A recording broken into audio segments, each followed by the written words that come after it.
Hello everyone, and welcome back to Hidden Magicks. We are going to get right into the story, but first off I want to have our players and characters introduce themselves, and as always we're going to start on my right with Alicia. Hello, I'm Alicia, RNG9, and I'll be playing Jade Minot. Just a regular old mercenary looking to make money. And then we will go down to AJ. Hi, I'm AJ, and I'll be playing Keon. My name's Keon Sharp. Just your regular old bugbear fighter. Nothing weird, just totally normal. And then we'll move over to Darby. Hello, I'm Darby, and I'll be playing Connie, your local wandering priestess of Saloon, at your service. And lastly, D. Oh, hi. I'm Dee. I am playing Maltion, the changeling sorcerer. That's a reveal that happened last episode if you were not here.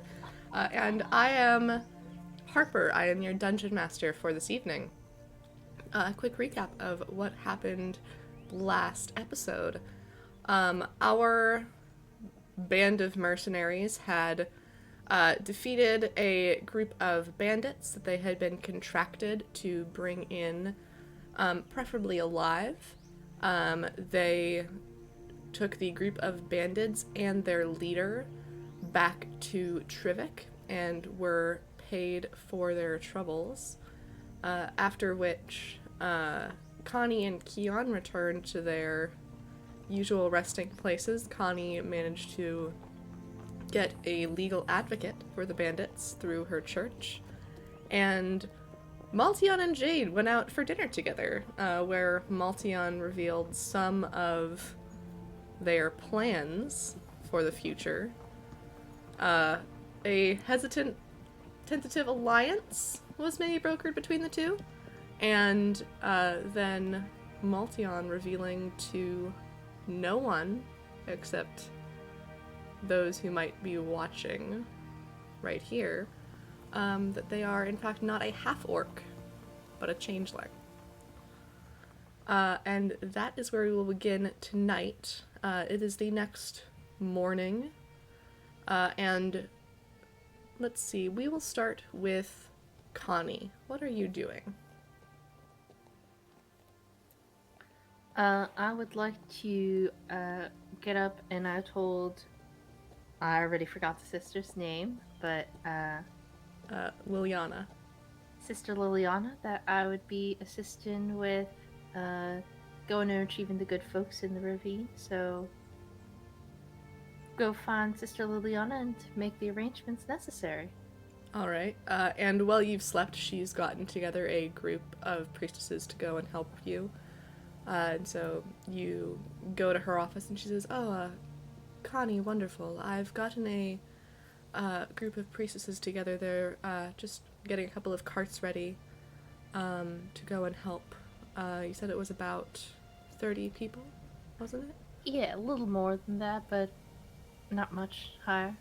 Alright, it'll be a little cramped, but everyone should fit. When you bring them back in through the gates, just show the members of the watch this crest, and she'll pass over to you a couple of papers with the crest of the Church of Saloon on them. And they should let you through, no problem with these people as refugees. All right, sounds good. Also, I will take out 69 gold, and in a bag and pass it to her. It's not much, but it should be able to try and help alleviate some of the strain of bringing in so many mouths. I know it'll not be easy given state of the weather around here lately. She'll take the bag from you and kind of wait and say, "Thank you, sister. This will help. Uh, we'll manage. The crop, the harvest has suffered these past years, but those inside the walls always find enough to eat, and we'll be more than happy to help. We sent one of our advocates over to the holding, by the way, to see if we could help out your bandits. Almost all of them accepted her aid. One of them chose to speak for herself rather than accept the church's aid, but I'll take it that was their leader.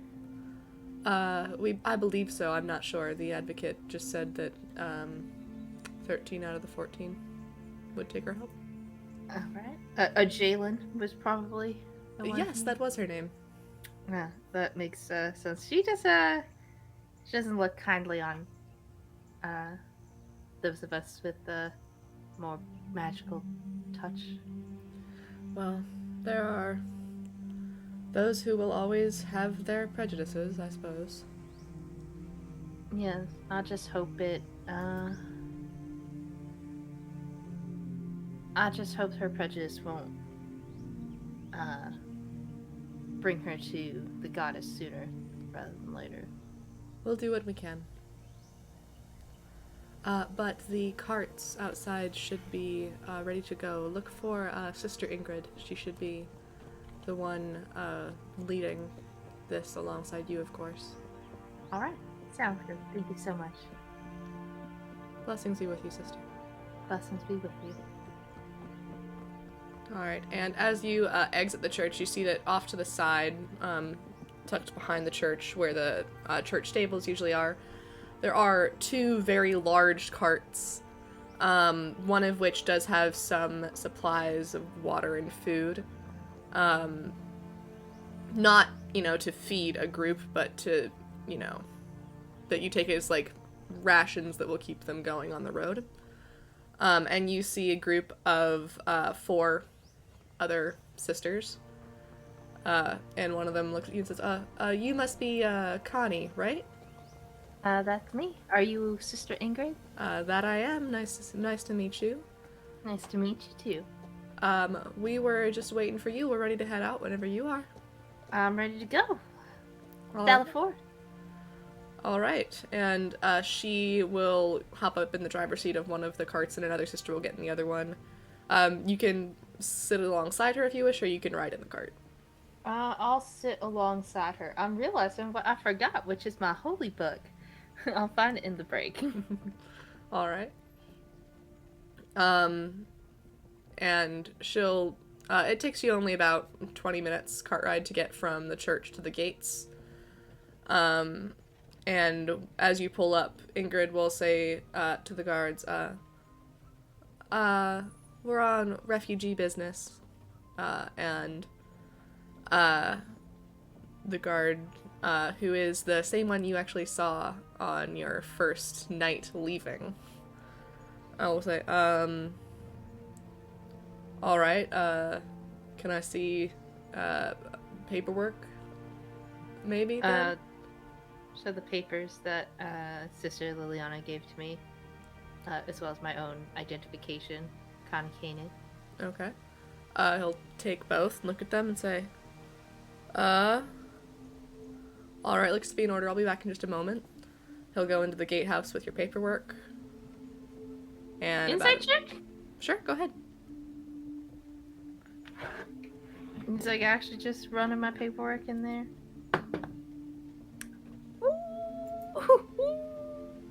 That will be 22. 22? Yeah, everything seems to be in order. He's gonna go and copy down your paperwork.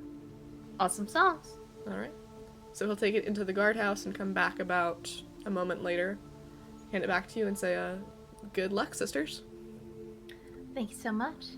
And both leaves of the gate will open enough to let the two carts out and then close behind you. I'll throw a wink at him as we ride off. And he turns a deep pink shade. And you are making your way westward along the Great Road East. Alrighty. Head on how do you say it? A motherfucking swivel? Okay, make a perception check. Yes, you're at advantage. Thank you. Natural 20! Okay. For a total of 25. All right. As you're making your way down the road, everything looks to be normal. It's a early fall day.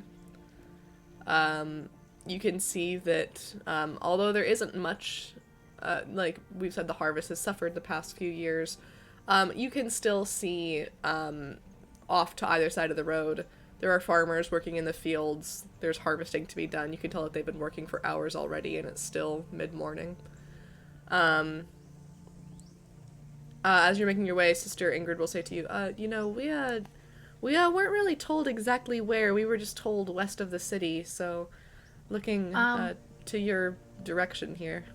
Of course. It's sort of... Do you know the ravines? There's like some... Haven't passed through them. They're past the hills a little ways. Oh, certainly, yes. I grew up in Trivik. Yeah. So, sort of deep down in the ravines into a sort of cave area. I know they're packing up currently. I could send off another message to let them know we're on our way. If you can do that, that would be wonderful. I will use ascending. I've had a long rest. Yes, you've had a long rest. Shoot! Spell slots! Okay. I will send off ascending. Okay. To Callum. Callum, this is Connie. Some sisters and I are on the way with some carts and supplies.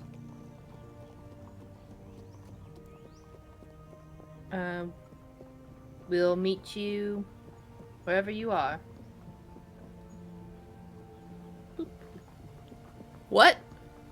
Oh, hi. We're making our way toward the forest.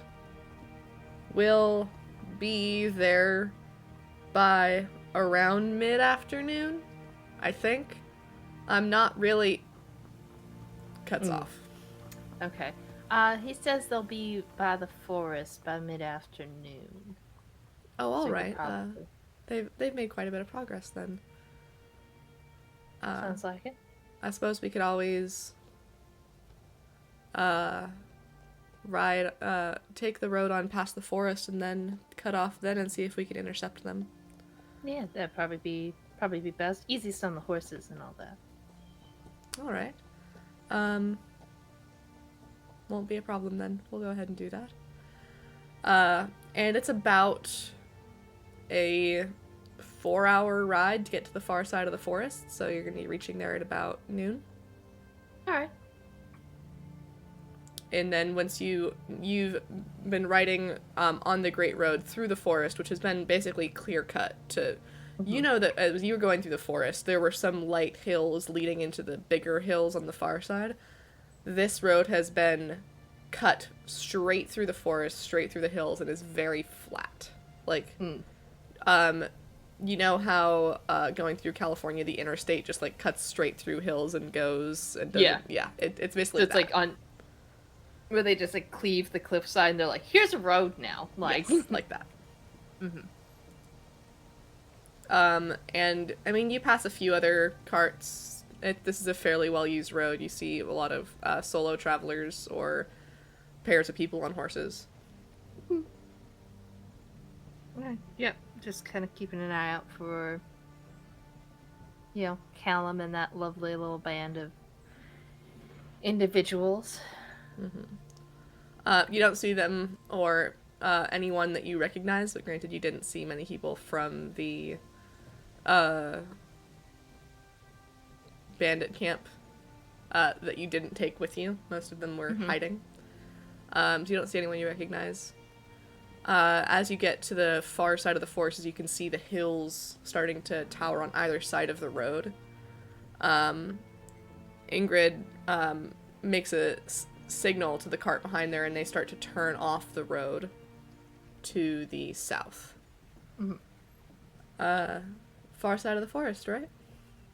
Indeed, right by the hills. Okay. It'll take us quite a bit longer. The carts that we have are built for travel on the roads between cities, not so much. Not so much in the rugged woods. No, not really, but we'll manage. So, Sister Connie, where do you hail from? I hail from all over, but if you couldn't tell from my accent, I grew up in Shura before training in a variety of different churches around the Empire. Wow, so you've gotten to travel so much. Well, such is the way of a wandering priestess. I'll just fiddle with my symbol. And you can see she touches her own holy symbol, which is a half moon, and say, I was called into service within my own city and haven't had much chance to leave. This is really the extent of the adventuring that I get to do, is within a couple days' ride of the city. Well, we never know what the goddess has in store for us, so maybe your column will be out there someday too. Maybe. I've asked Sister Liliana if perhaps I can do more than just the rudimentary training with the more martial members of our church, but she says that my services are needed in the upkeep of the temple. More martial services? Yes, I've always wanted to perhaps join the more... I don't know, I'd want to go on an adventure, and I'd want to see more of the world than our little slice of Oncalo, and I don't know, I've always wanted to... I don't know, the way to do it seems to be with the church, but I haven't been granted access to that yet.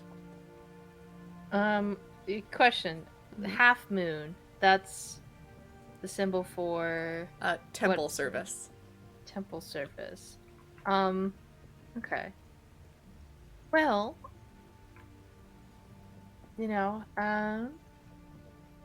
perhaps you should put in a word perhaps with the local contingent of the Silver Ladies. Perhaps they'll train you. The Silver Ladies, I thought that was disbanded a while ago. Not everywhere. I mean, I suppose I'd have to go and find some church somewhere that still had them active, but... Do I know of a church that had a contingent of Silver Ladies somewhere nearish? I'd say that the nearest one would probably be in Jindash. You haven't come across one so far in Oncalo that had any presence of the Silver Ladies. I think I heard a rumor, a whisper of them being in Jindash. A contingent being there. In Jindash? Well, it would be an adventure to go and find them, I suppose. I'll ask Sister Liliana about it and see what she says. I'll try and put in a word for you as well. Really? Thank course. you. What's to stop a sister from wanting to explore the world? Freedom and the ability to choose is part of our teachings, isn't it not? You're right. I'll I'll ask. I'll see if I can. And as you keep going along the edge of the forest, you are still casting out with your senses, and after about an hour and a half of traveling this way, you hear far in the, I'm still using your perception roll from earlier, kind of far off to the right of you into the hills, you can hear the echoing of what sounds like many voices. And they sound somewhat argumentative. Off to the right, I think that might be our little entourage coming out of the hills. Oh, alright. I suppose we can wait for them here. I don't know if our carts can manage hill country very well. And she'll pull up and you wait for about 10 or 15 minutes. You can hear them getting louder and louder as they approach. You can hear a lot of young voices. Mm-hmm. And if you'll recall, there were quite a few children who were hidden from you. Yes. In the bandit camp. Mm-hmm. And after about 15 minutes coming around the bend of one of the hills, you can see many people, many of the adults walking alongside the remaining two carts that you left them. And inside the carts are what are probably about 15 to 20 children of varying ages from about there's one infant ranging from, and then the other rest are ranging from about 2 to, there are even some, pre-teenagers. A couple of teenagers walking alongside the carts, but most of the group appears to be made up of children. And then there's about 8 adults accompanying them. And you can see in the driver's seat of the first cart, looking very put out, is Callum. Hail, Callum. Hi, Connie. Good to see you. I've been hearing your voice in my head. I'm glad that it was actually you and not just me going crazy. I promise, if you were going crazy, you probably wouldn't be hearing my voice. That's true. It's just you, right? And the members of your church? No one else with you? Absolutely. Okay, good. See, I told you, he calls back, and you see Selwyn driving the cart behind him. And Selwyn will go, "Ugh," and then spit off the side of the cart. Lovely. Well, if you have any individuals who need to ride in the carts, we have carts here that they can hop into. And you can see that Sister Ingrid has climbed down. She'll say, "We also have food and water for you all. I know you've been riding for quite a while. The city's only a few hours out, but we didn't want you to wait." And the horde kind of descends upon the pile of food that was brought along. And you see these people are very hungry. Help dole out food, some water. If there are any kids around, I'd love to, maybe do some druid craft of some flowers. Okay. Just to sort of place in their hair if they'll accept them. Alright, yeah, there are quite a few kids around, including one little girl who you recognize. Hi, sweetie. Hi. Do you know where my dad is? It's been a while since I saw him. It's been a few days. He's usually not gone this long. Your dad is in the city. He has some good people trying to take care of him right now.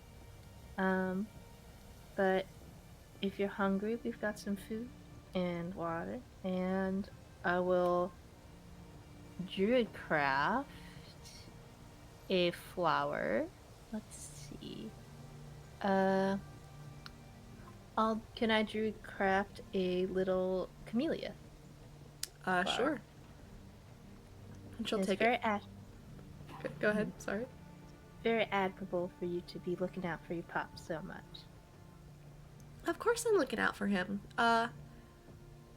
Thank you. This is pretty. Nice. Do you know when I'm gonna get to see him? And you'll see that a man in his, late 20s has come up and kind of put an arm on her shoulder and said, Emily, we talked about this. Your dad, you're not gonna be able to get to see your dad for a long while, okay? You're gonna be with me until then. And he'll look at you and say, I'm so sorry, her father was the only one with her, so I've taken over her care for now. Of course. It's no problem at all. Happy to help. I'll just sort of boop her nose. Thanks. I mean, we're kind of in it together. My husband was one of the people that you took in earlier. We have a legal advocate on their behalf. Thank you. I don't think that's going to be much help for him. Not after what Callum told me. I believe that you turned over his body. Can I insight check him Go right ahead. now? You absolutely can.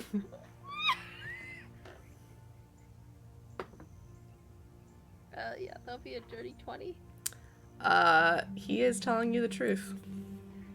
I'm not. I don't think he's lying. Okay. What's his? I'm he- vibe checking him. Vibe checking. He looks like a young man who has, in the past few years, suffered hardship after hardship, and he is trying to keep it together.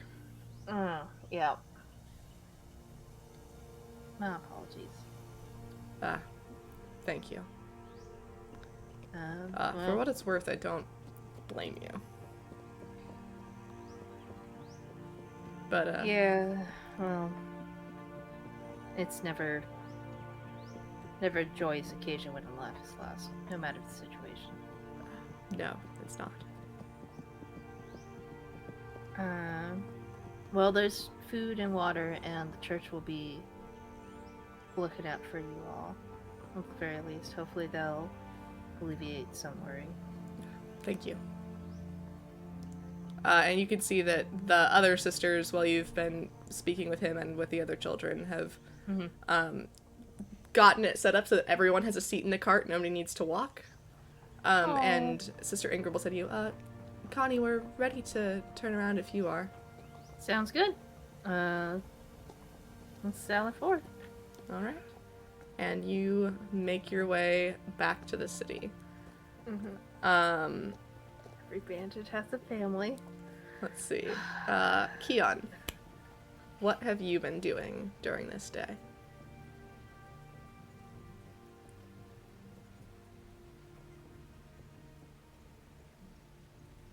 Did you say Keon? Yes. Sorry.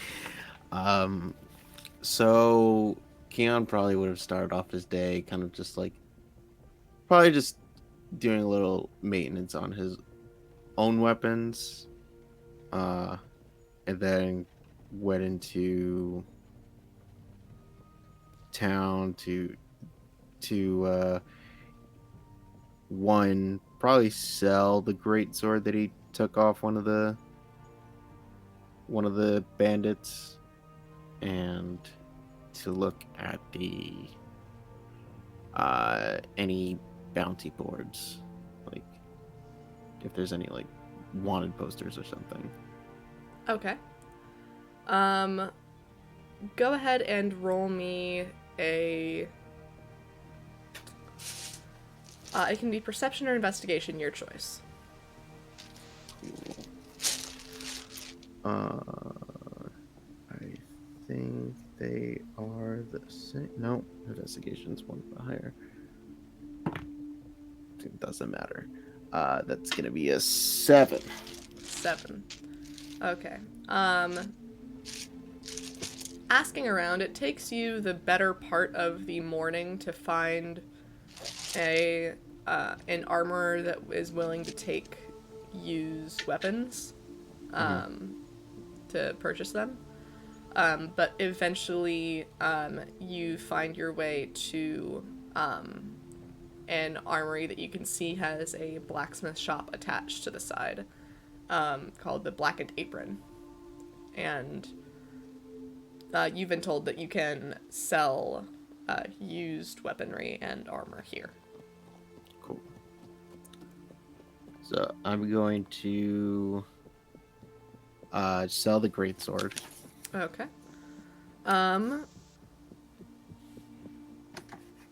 Are you gonna try to haggle? Nah, I'm not really. It's more getting it off my person than for money, really. Gotcha, okay.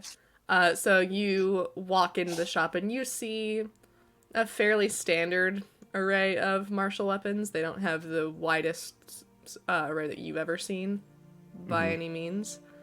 But you show the great sword.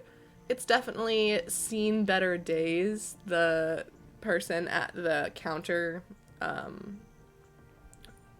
looks at it and says, this thing must be at least 10 years old.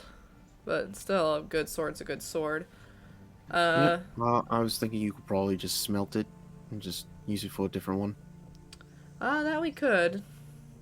You know, we don't really hurt for fresh metal around here, but might as well recycle it if we need to, although I'd prefer to refurbish, honestly, if I can. Let's say 40 gold pieces? Sounds good to me. Alright. He'll Also, pass it over. Sorry, go ahead. Do you happen to have just a handy dagger? Certainly we've got plenty of daggers around. Go ahead and take your pick. They're on that display over there, and on the shelf below it. And he'll point you over, and you can see that there's like a shelf array that has daggers that kind of you can tell pull out. You've got a selection. And he'll say, I'll be in the back, but my girl will help you if you need anything, and point and kind of chin thrust over to a young girl, maybe in her early teens. Probably his daughter. Cool. So Keon's gonna walk over to the shelf, take a look at the daggers. Okay.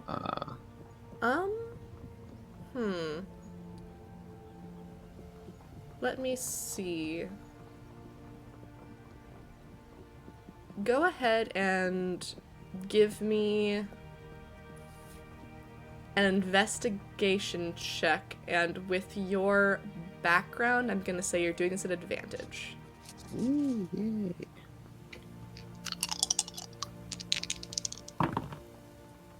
So that's gonna be a 13. Alright. Most of these daggers seem pretty unremarkable, honestly. You can see that there are definitely some lower down that are, in fact, what appear to be refurbished weapons. This appears to be one of the few places that you've seen that it's almost like, you know a bookstore that'll sell, like, the used books, like, alongside the new ones? You have, like, a used books box. This is kind of that. Okay. That's Not that Gotta support common with blacksmith shops. Gotta support the local businesses, the mom and pop shop. And then you can see on the mid tier just like basic daggers, but on the top rack there are 5 daggers spread out that look much nicer than all of the rest of them.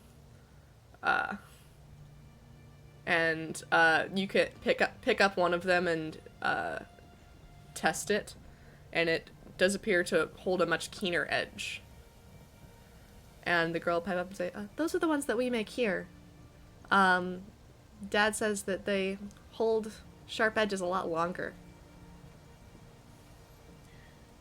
Yeah, this is a good piece of work. Huh. Your dad's a fine blacksmith. Thank you. I'll let him know. and I'm gonna take 2 of them and place them on the counter. Do you also have like leg holsters or boot holsters for those daggers? Sure we do. Let me go ahead and check. And she'll pull out kind of an array of options that are like waist, thigh, calf, and like she's like, if you want it in your boot, we don't really have a holster for that. You might need to see a cobbler in town, but we have around your calf if you can hide them. Yeah. So he's gonna take a calf and a thigh one. Okay. Okay.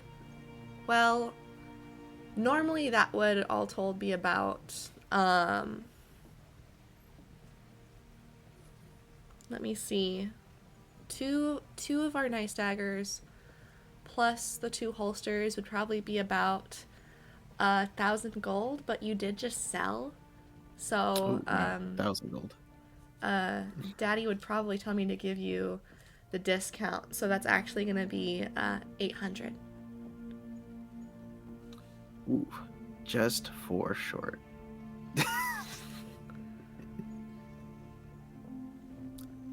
How about just 1 dagger and 1 holster? 1 dagger and 1 holster? Okay. Well, that's gonna be only 400. That's fine. Alright.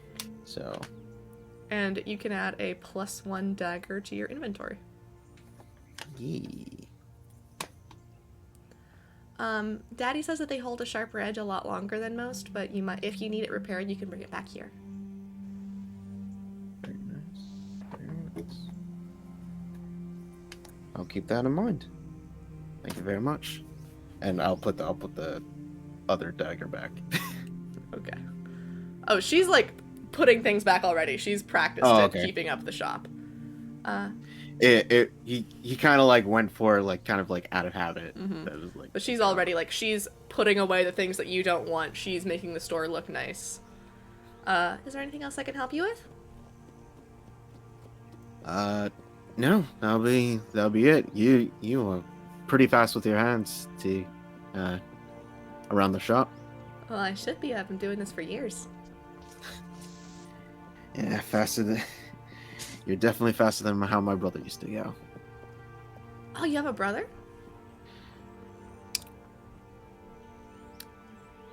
Used to, yeah. Oh, I'm sorry. Yeah, it's all right.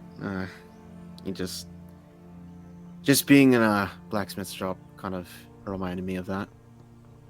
Was he a blacksmith?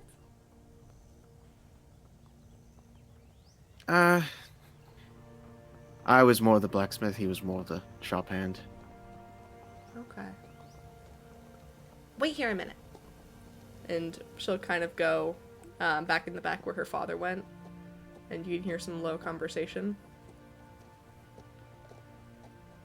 And she'll come back out a couple minutes later and say, Daddy says that if you want to come back and see the forge part, you're more than welcome. Oh. You sure he doesn't mind? He said it's okay. All right. And you lead the way. All right. And you follow her back through the door. Just like, I have to stay and watch the shop, but if you go down the rest of the hallway and through that door, then you're gonna see the forge that Daddy works in.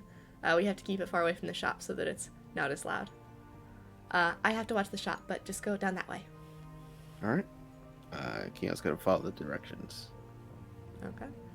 And as you open up, you see that there is, it's actually a bit larger than you were expecting. The bulk of it appears to be hidden behind the shop. And you can see that there are 2 different areas for melting down metals, and there are 4 different anvils that people are currently working at. And you walk through the door, and you're honestly surprised that you didn't hear a louder sound of hammering metal while you were in the shop. It seems to be pretty well contained within this small area, and it is there are the wall that from where you came, 2 solid walls, and then a fairly open third wall that's heading out almost to the wall of the city.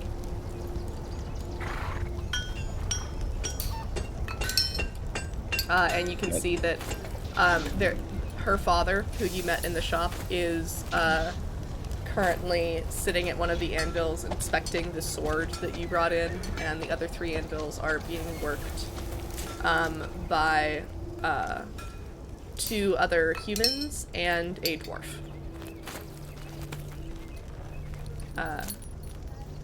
He doesn't seem to notice that you've arrived. He's very busily inspecting the sword. But Keon, this all has a very familiar feeling to you. Even the smells are the same. Yeah. This is definitely larger than his. Mm-hmm. Than he's used to, so Keon's just kind of like, oh. If he was with someone, he would probably be like, they have 4 anvils. 4 of them. That's insane. But he's gonna take just kind of like wander around, making sure to not get in any of the forgers' ways. He's gonna look at like the actual forging, like the forge oven, and like probably some of the metals that they have there. Okay. And you can see that it's all pretty standard stuff, but he doesn't seem to have been kidding when he told you that they're not lacking for raw materials here. You can see lots of ore that is ready to be made into true iron. There are a couple of metals that are a little bit on the rarer side, but it is mostly iron. And you can see that there's also kind of tucked off to the side a leather working station as well, where a human woman is currently tanning a hide.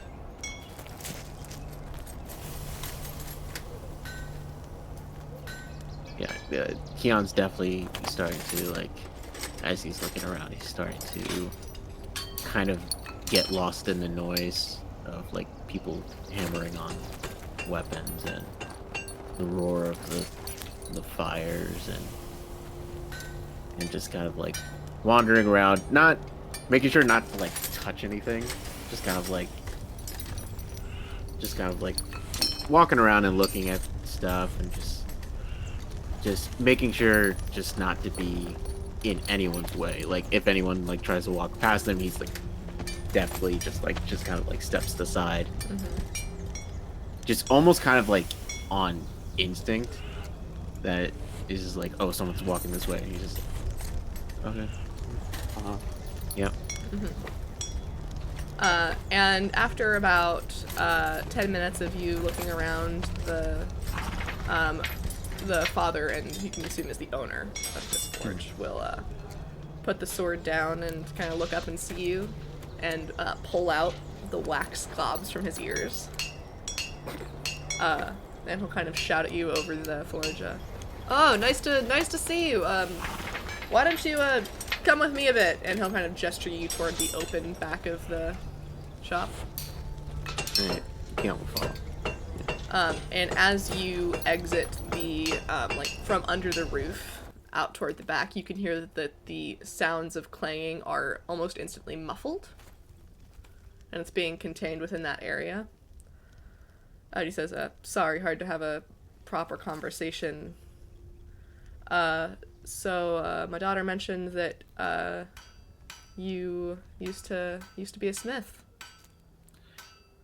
Yeah, back home I used to run with my parents' shop, and then, just wanted to go see the world, travel along it's my time to leave the nest.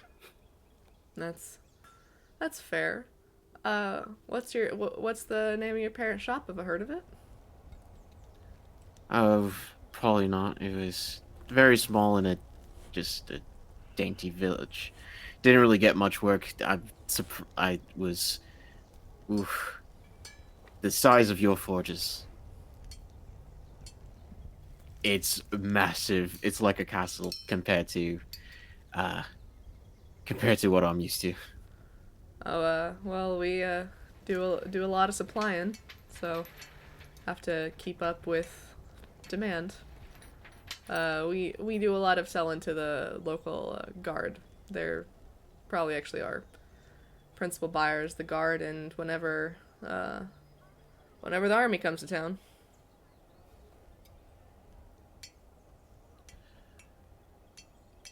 Yeah.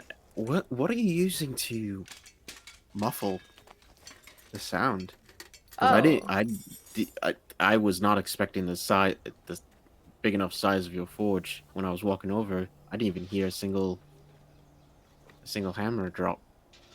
yeah, my wife got tired of hearing hammers day and night, so we paid a mage over in the blue quarter. It costs a pretty penny too, but he'll knock on one of the boards that kind of is making up the open side, and you can see that carved into the wood, what you didn't notice before, is a rune.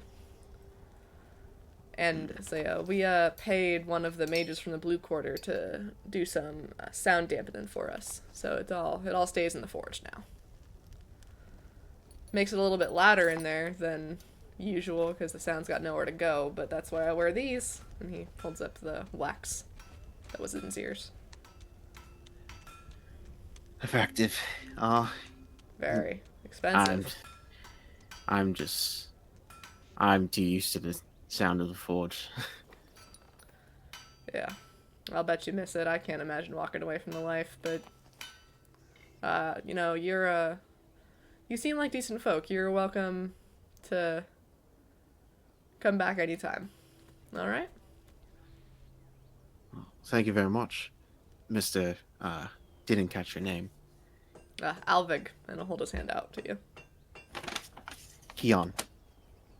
Good to meet you, Keon. I better get back to work, but it was good meeting you. It's good meeting you too, and I'll be sure to. I'll show the dagger. Be sure to put this to good use. All right, you do. And he'll put his earplugs back in and go back into the main forge area. Keon's just gonna take a moment just to. So it where this area that he's in, like, he could just kind of like walk out and just go back to like the main street. Oh yeah, From here. you're around the back of the like Yeah. you came in the storefront. You're now at the back of the building, but you could walk around the side and go back to the street. Keon's just gonna kind of like look at the forge a little bit longer, just like a moment longer, just kind of like, all right, yeah, and just and then leave and head over to wherever he could find wanted posters. Okay. Which would probably be near to where the crow's cradle is. And speaking of the crow's cradle, we're gonna hop on over for a moment to Jade. Jade, what have you been hi doing there. on your day off? Jade, started to take it easy. She doesn't normally go job to job. She takes a little bit of rest time in between. So she just kind of took the morning easy, and then in the afternoon she'd go to the jeweler. Actually, Okay. pick up a nice shiny rock. All right. So, you go to a jeweler in town that you've been to before. What's the name of this jeweler that you visited before? Kazrin. Kazrin. Okay. So you make your way there, and the person at the counter will say, "Oh, Jade, it's lovely to see you. How can I help you today? Hey there, Kaz. I want something sparkly. Another job well done. Oh, all right. Congratulations. Well, I can show you our selection here, and they'll kind of gesture at the glass contained area in front of them. We've gotten a few new things in since you last stopped by. Let's see. I'm gonna go over, and Jade's mostly looking for stones that have that are sort of multicolored when the light hits them. Okay. Some amount of drinking it, so maybe like an agate or a opal or something. Okay. And you can see underneath the counter there are mostly done in smaller gems. You can see necklaces, earrings. There's a couple of necklaces that would more probably be referred to as pendants that have larger gems on them. And you can see that they've got ruby, they've got some kind of a deep sapphire, but is more translucent, and you see that they do have an agate necklace as well. I'd like that one. How much? Oh, for you, Jade? I'd say for that, 350 gold. Fair enough. And Jade will go ahead and pay it over. All right. So you have an agate pendant.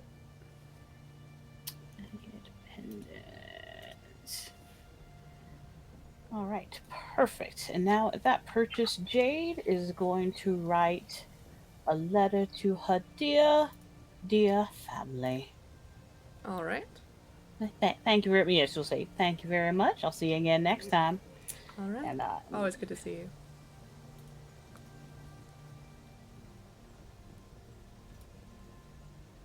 So I guess she'd probably head back to the Crow's Cradle at that point to go do that. All in right. the safety of her room. I guess that's the question. Does she have quarters at the Crow's Cradle, or would she have to quarter somewhere else?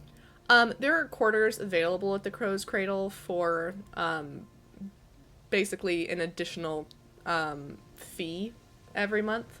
It's definitely cheaper than having your own place in the city, but it is a little bit less like an apartment and more like a college dorm situation. You've got a room that's got your bed and a quiet area to yourself, but shared facilities. That's fine. Yep. So she'll quarter there and grab some ink and paper from somewhere. Okay. And you probably, I'm assuming because it's you probably have a desk in your room.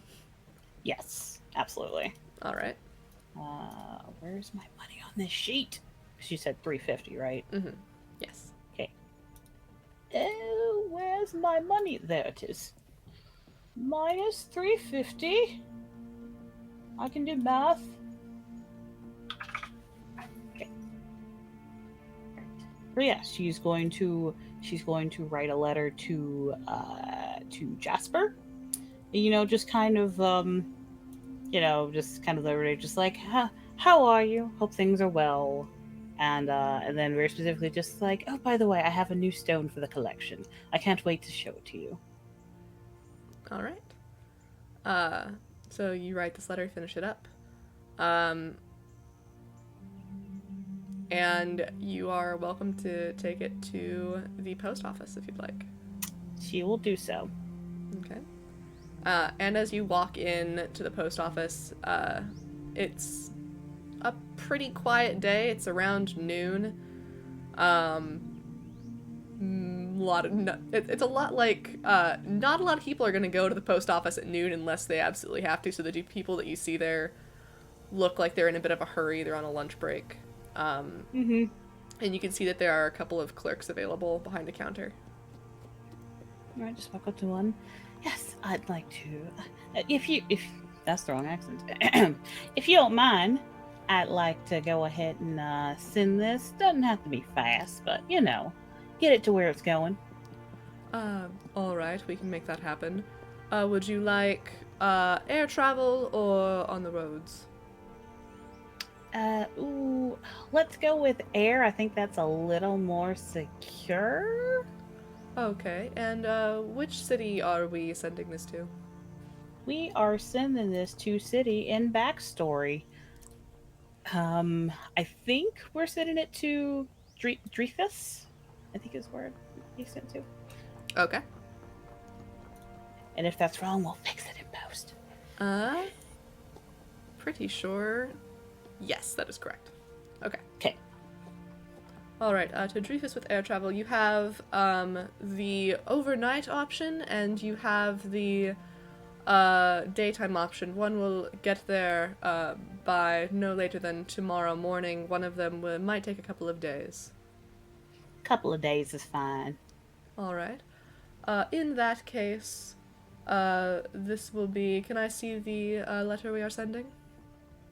Oh yeah, sure, absolutely. Hands it over, no problem. All right. And this has the pendant as well, correct? So it does not have the pendant. It just meant to. Just the letter. Okay. Just the letter. All right. And he'll put it on a scale next to him, see how much it is, and say, all right. So that will be 15 gold for the slower air travel. All right. Hands over 15 gold. No Okay. problem. Thank you very much. Is there anything else we can help you with today? Not at all. You have a lovely day. All right. And was Jasper on the name Jasper on the exterior? Yes. Okay, so it says like Jasper. Okay. Mm-hmm. All right. So you make your way out of the post office. Yes, I sure do. And then I'm gonna try and find Multion. Okay. Maltion, what are you doing? This is the first day? Yes. Oh man.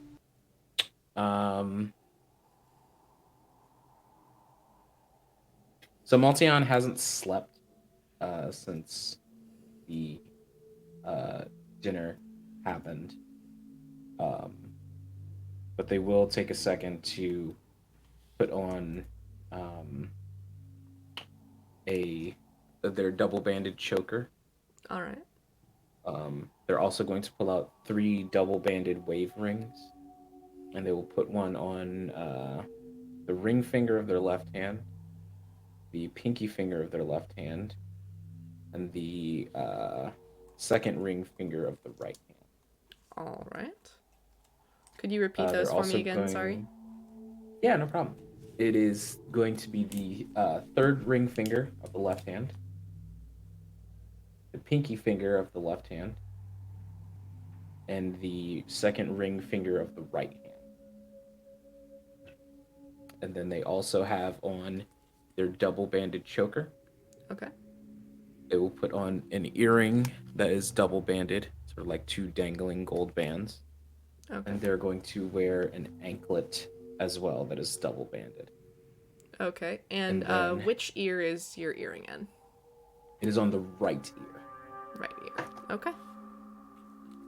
And then they're going to take a second, and they're going to look at a double-banded circlet.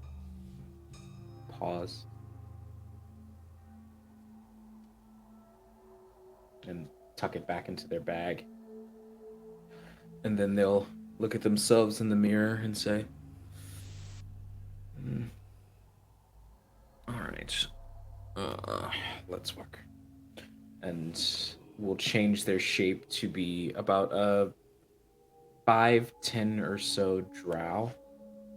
Okay. And they will pull a hat down tight over the head so the ears are covered.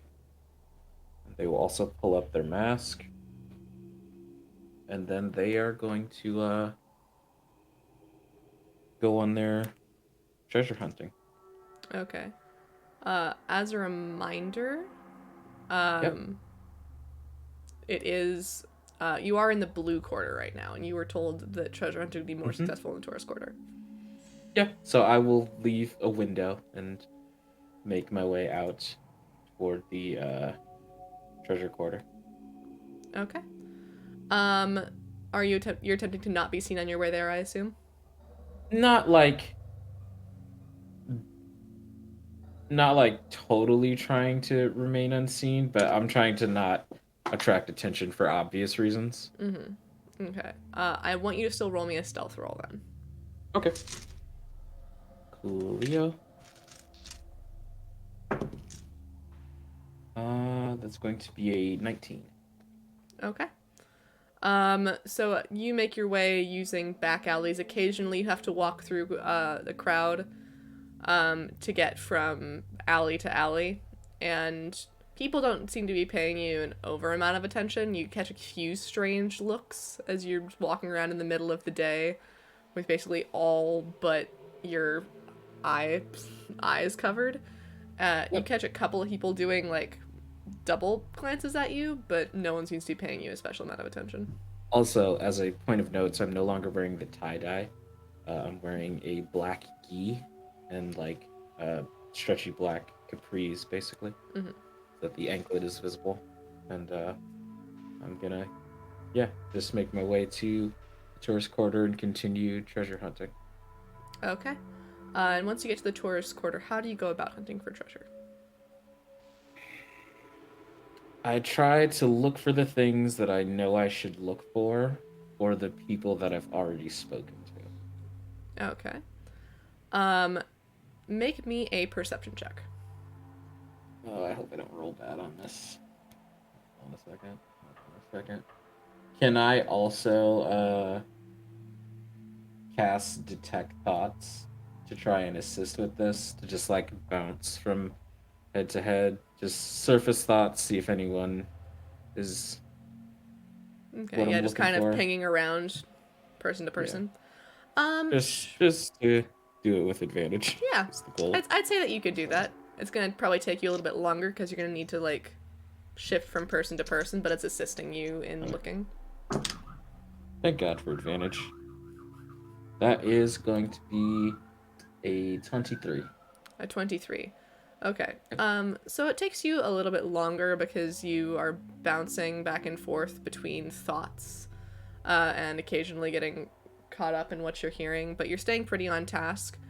And after about 45 minutes of searching in this way, you do see a woman with very long, very long white hair. That she has braided in many different intricate and like style and sized braids all coming out of her head. And you see, as you are looking around, you can see that on her left ear she is wearing 2 small hoops. Okay. And as you ping your detect thoughts over to her, that catches your eye, you ping it over, you don't detect anything. I'll make my way over to them, and I guess I might as well attempt it. I'll try and speak psionically to her, to them, telepathically. Okay. And just say, on your left. Let me look up something very quickly.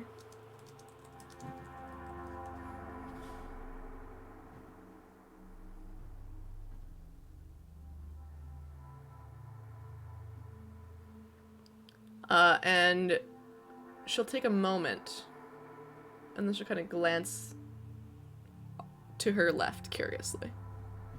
And that's where I'm standing, and I'll just like at the same time, inconspicuously, I'll sort of reach down to retie my shoelace and bring attention to the anklet where I stand back up. I'm making a point not to look at them. Mm-hmm. And I'll say, I'm treasure hunting. Any idea? All right. And remind me, with your psionic speech, can she reply to you telepathically? Yes. Yes, she can. Okay. And she will say, in your head, "Huh, new face in town. Nice to see you. Heard a little bit about you. Figured I'd rattle some trees, see what fell out. If you're going treasure hunting, I'll probably be able to help you. Why don't you come with me for a moment?" And she'll, without looking at you, kind of turn to the right and she'll start walking down the street. Okay. And I will follow, keeping like a 15-foot distance, making a point to like interact and just, look at things like a tourist Okay. as we walk. And you can see that the tourist quarter, there's a lot more going on. It's louder, there's a crowd. You're finding it pretty easy to blend in here without the side eyes you were getting in the blue quarter. And after following her for about 5 minutes, she leads you off. It's not quite an alley, it's more a very small street where there's only foot traffic. And in there she'll duck her way into a door, and you can see a sign above the door. And it appears to be a tavern, but a very small one. I'll step in, pull the mask down. Okay. And she is speaking with someone at the bar. And you can see as you walk in, this is a very small space. There are only 3 tables and a couple of stools at the bar. It would almost have like a small coffee shop feel if it weren't for the smell of ale permeating the place. Right. Mm-hmm. As I walk in, I'll just walk past the pair that are talking, and I'll say, still telepathically, what do you speak aside from common? And you can see that she and the person at the bar are the only 2 people in here. And she will answer you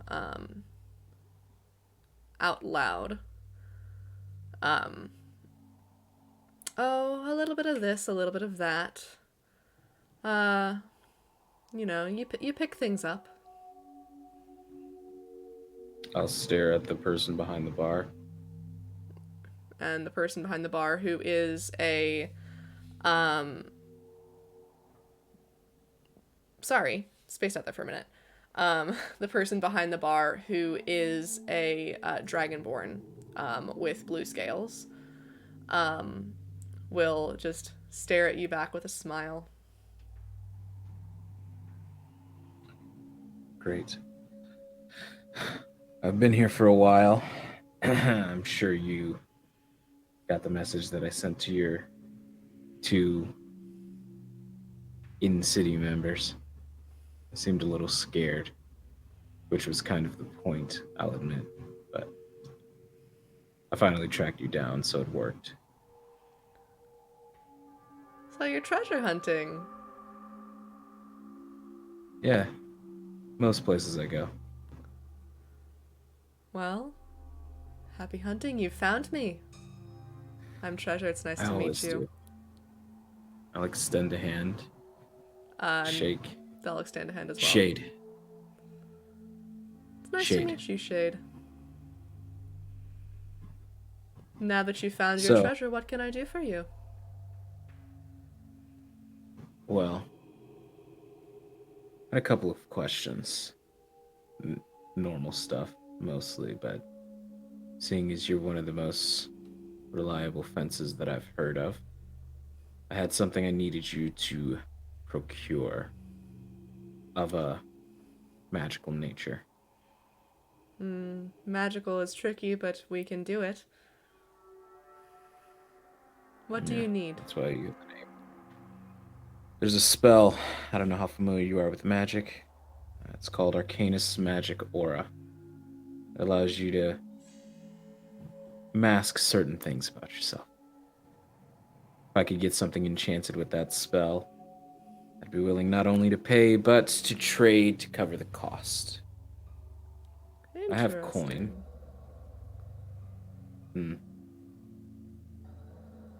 How long do you think it would take you? 5 days. All right. Anything in particular you're looking for in terms of an item? You can make it a necklace. All right. And in terms of pay,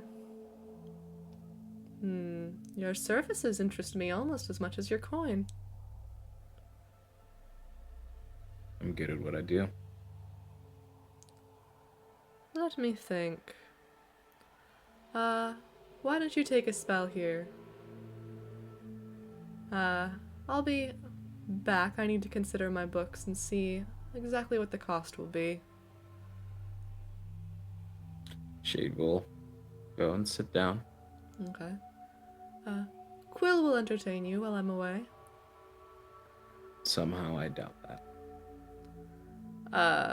And the woman named Quill will bring a tankard of ale for you and sit down at the table next to you while Treasure goes in the back.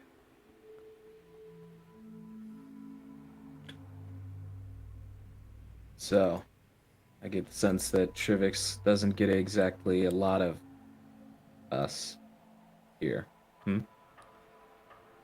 No, we're a little bit out of the way, but a lot of people pass through. A lot of marks. That's true. Had any fun while you've been here so far? I had an interesting time with the guild. What's it called? Which one? The Crow's Cradle? Yeah, those folks. I was considering coming here with information on the inner workings of the guild, but I didn't want to let an outsider sign a contract, I guess. I don't think an outsider would have gotten you through the door. I can open any door you put in front of me. Such is the way with our kind. That's what we do.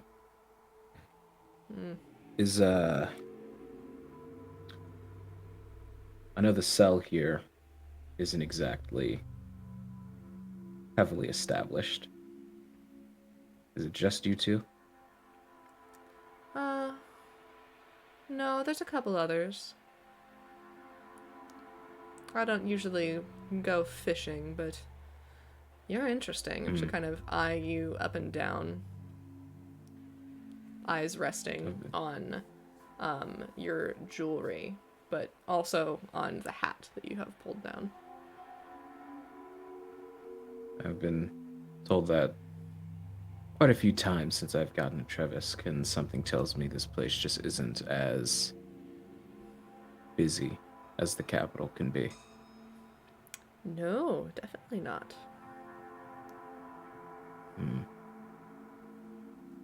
The other people that you have, are they in it for the cause or the money? We're all in it for the cause.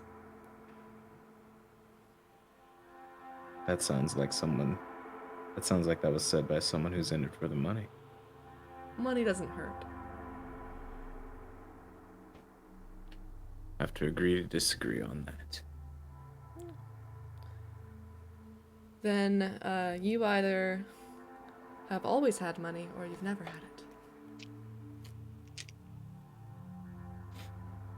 Maltiana won't answer that. Or Shade won't answer that. She'll just sit and wait for treasure. Okay.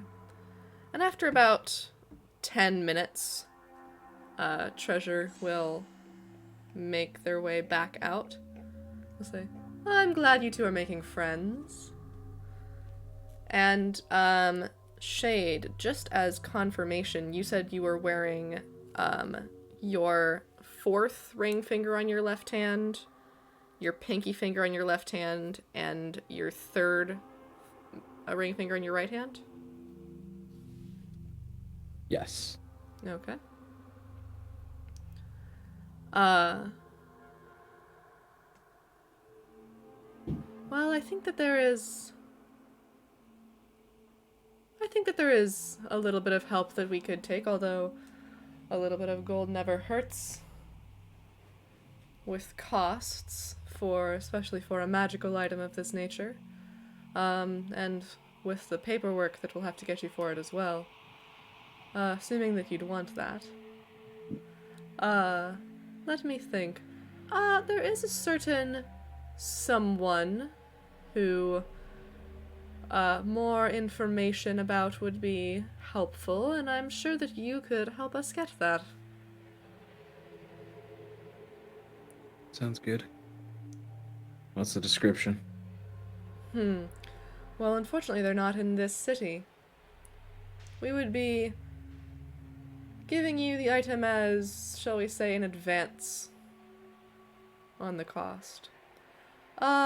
If you make your way to the capital of Oncalo, we're having a lot of trouble getting anyone into the governor's house there. You could do with some more information. Should be easy. All right. Now, Do granted, you need him,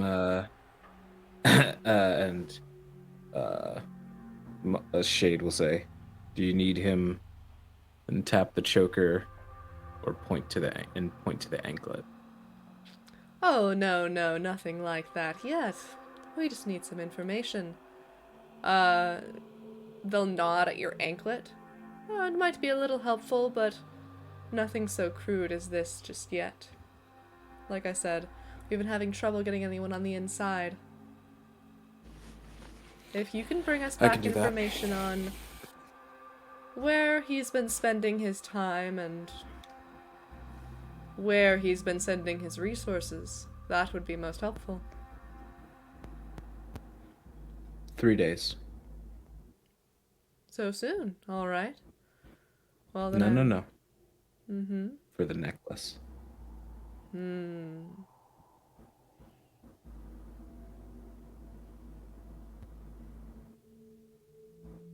days can be done. You drive a hard bargain, Shade. Yeah, well, if it makes you feel better, I'm not even real. And Shade will walk out of the bar and make their way back to the blue quarter. All right. And they will scale the side of the building and go in through the window that they left open.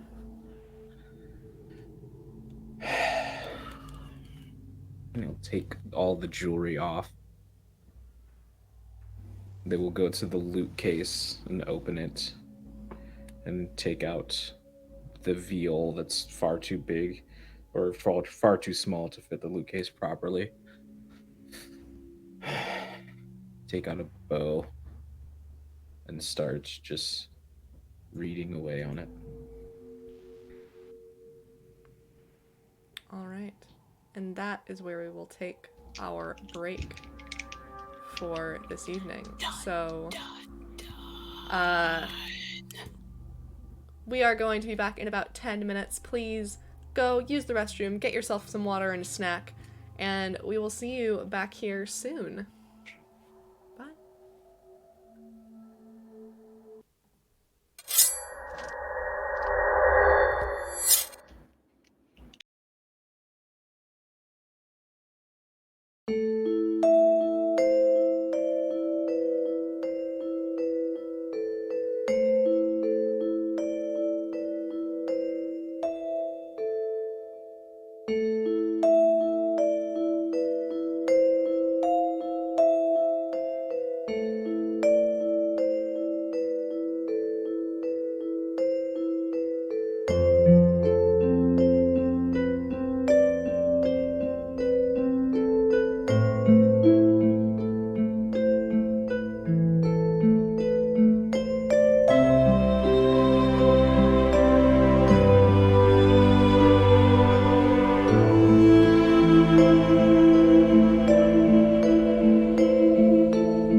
Hello and welcome back to Hidden Magicks. Hope you had a good break there. We are letting our adventurers take a couple of days to themselves. Connie is helping escort some refugees back to the city. And I believe that Keon is looking for Jade.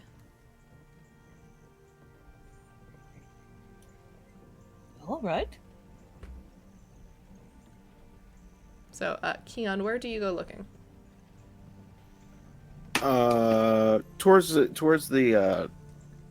guild.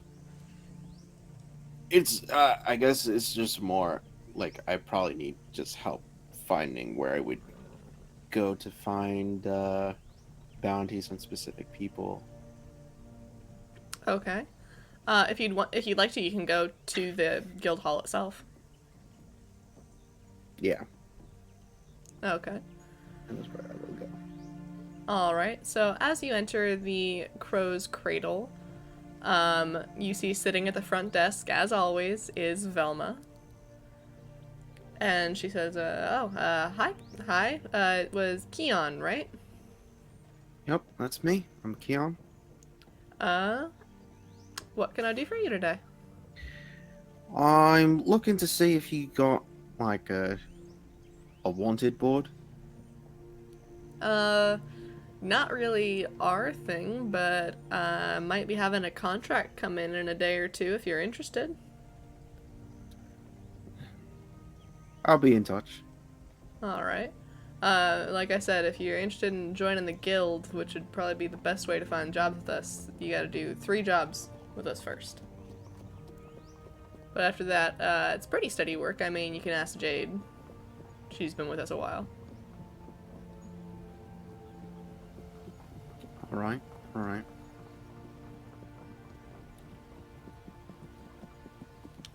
And Atadu, I do believe you are frozen right now. Seems like it to me too. Ah, there we Ah, go. there we go. And you're back. There. Okay. Yeah. All right. Everything's kind of going weird right now.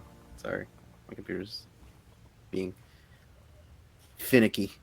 That's alright. So you can ask Jade about it, I guess. But yeah, if you become a member, we have pretty steady work. All right. I'll keep that in mind. But unfortunately, no jobs open right now. But I can get in touch with you in a day or two if I hear anything. Yeah. Thank you, Velma. You're welcome, Gian. Anything else I can do Yeah. for you? No, that'll be it from me.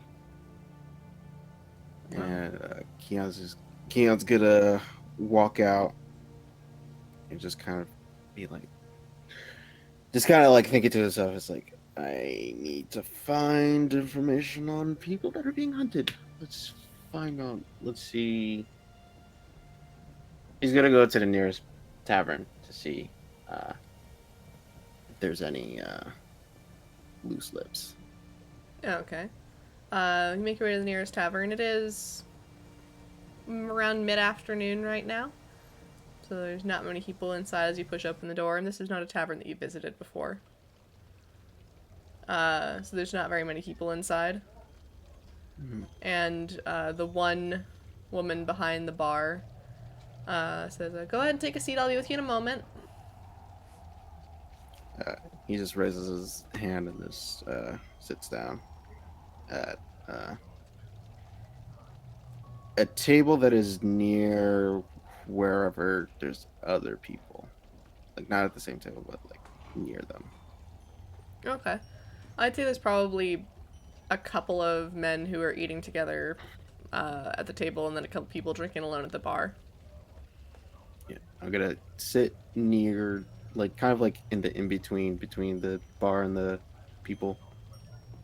Okay. And after a couple of minutes, the woman will come out from behind the bar, and she'll say, well, we've got some stew that's been going for a couple of days, and we've got some bread that was fresh this morning, and we've got your pick of ales. What can I get for you? The stew and the barley ale. All right, I'll be right back. That'll be 8 copper. And she'll make her way back to the bar. Yeah. Cool. Yeah, I'm gonna listen in to see if those men do be talking. Okay, make for me a... roll for me just a d20 and tell me what you get.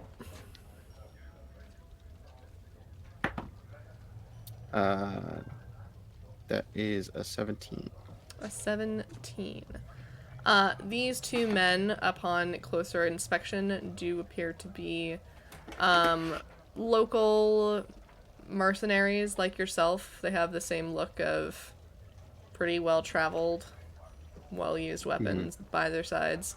And they are talking. They don't seem to be talking about anything in particular. They're just kind of chatting with each other.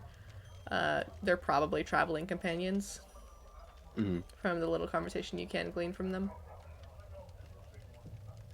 But they're not talking to you. They're having a private conversation, so they're not speaking, you know, in a voice that you can necessarily overhear. And from what you do overhear, it's not that interesting a conversation. What about the men at the table? That's the men at the table. Sorry. Oh, that's the men at the table. Yeah. Okay. And there are 2 figures at the bar as well, but they are both drinking alone at the moment. Okay. Cool. So Keon's kind of gonna be like, God, I need to wait till night, I guess, and just kind of lean back until the barmaid comes back. Okay. And she'll bring you your food and set it in front of you. Is there anything else? No, that'll be all. I'll sit down 2 silver pieces. Thank you. And she'll take the 2 silver pieces. Holler if you need anything. And she'll go back to working at the bar. Jade, where are you right now? Keon tips well. Keon tips more than twice the amount of that the meal cost. Almost twice the amount. Jade, with the understanding that she couldn't get a hold of Montian the other day, I guess Jade's just kind of enjoying the day off, relaxing, maybe about town. Maybe actually, you know where she stops? She stops by the blacksmiths. Okay. Is this the same one that Keon went to yesterday, or is this a different blacksmith that you know in town? Same one. Okay. And the young girl who's tending the shop goes, "Oh, hi, Jade. It's good to see you." Hey there, miss. Hope everything's all right. I just want a little bit of forge time. That's all. Get a little restless during downtime. I mean, sure. You can go ask Dad. He's in back. Thank you kindly. Goes in and walks back. And Alvig is back there, and you can see that he's currently working on sharpening a greatsword. And actually, make for me a perception check. Sure thing. All right. First roll. You can do it. I believe in you. Are you using visual dice? 16. Yes, I am. Okay, 16. This greatsword is vaguely familiar to you. Hmm. You think maybe you've seen it before? But Yeah, that's I mean, right. Yeah, because Keon took a great sword and Jade took the crossbow, light crossbow. yeah. All right. And Alvig will see you and will go, oh, hi, Jade. What can I do for you today? Oh, I'm just looking to get my hands dirty, honestly. Idle hands and all that. Need help Need help at all? We've got a couple of knives that need sharpening, or you can always go work the smelter. Let's start. Well, you know what? I have nothing else to do today. I'll go to the smelter. Why not? Okay. And you can work there for a few hours as long as you'd like. Yep. It's tiring work. It's very hot, but you're used to this. All right. Good times. Maltian, what are you doing? Multion is spending the day playing their Veal more, and as they're playing it, they're going to have detect thoughts up, and they're just going to be pinging from literally just anyone who passes within the 30-foot radius, and just is digging for governor of Oncalo, and obviously is taking out they're more using it as background noise, if that makes sense, like just voices while they try to parse through their own thoughts, and just anything that I can remember, because there was a time where I very heavily studied the governmental structure of all the capitals of the empire, or in the empire's jurisdiction. So I wanted to see if I could just remember anything about the governor in particular. Mm-hmm. Let me see. You can go ahead and make this a history check. Seeing what you remember. It's a natural 20. A Which is natural a total of 22. A natural 20. Okay. So from what you remember of the Oncala region, is this your first time in the region? This is my first time physically in the region, yeah. Okay. So you don't have a lot of in-person information about this, but you've done quite a lot of studying. You remember, obviously, that the capital city is to the west of you, further toward the main Empire lands. You're kind of further east of that. You know that Oncalo is a region that kind of serves as a bridge region between the main Empire and the lands that the Empire conquered later on. So it's kind of the neck in between those two. You remember that the capital city of the Oncalo region would be Kin, the city of Kin, which is a coastal city. It's on the southern coast of Oncalo, near the border with Jindash. If you didn't pass through it on your way into Oncalo, you definitely would have passed near it. And you remember that the governor of Oncalo, because the governor, unless the emperor chooses to name a new governor, the governorship passes down in the family line. And the current governor of the Oncalo region is Kafgiliz. Kafgeliz.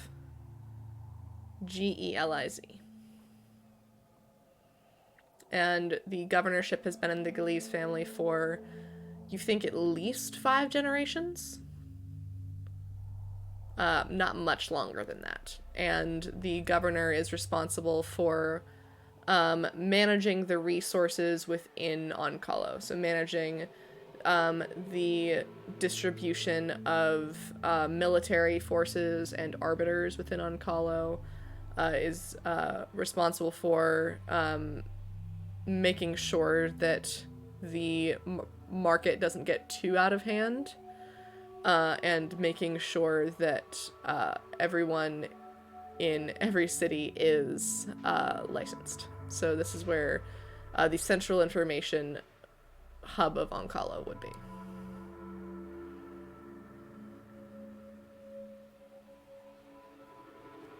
As you're pinging And- around with Detect Thoughts, you don't hear anything specifically about the governor. People are just generally going about their day-to-day. Yeah, that's what I figured. Then Shade is currently the one playing the viol and will sort of stop and feel a chill up their spine. Look around the room. Okay. As you... And Go ahead. then I will drop the form of Shade to my changeling form and look around the room again.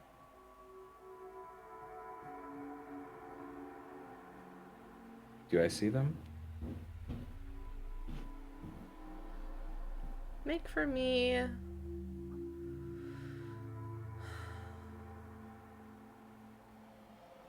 Make for me a perception check.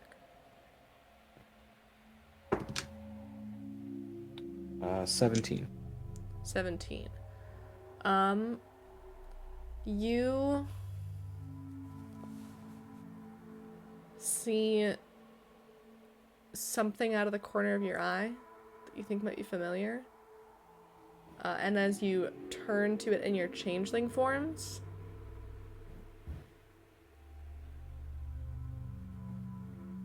you must have imagined it. Nothing there. The chill goes up your spine again. You think something is there, but you can't see it.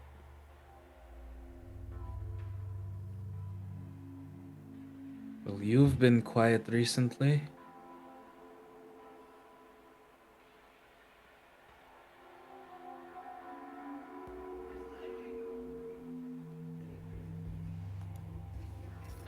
Stubborn. I'll go back to playing the viol. And after about another hour of playing, you feel a chill go up your spine again. I'm not paying you attention unless you're going to speak.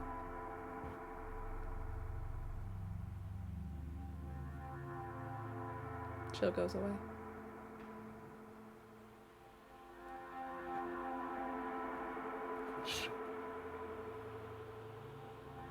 And I'll sort of just sigh, put down the viol, because now I can't focus on playing.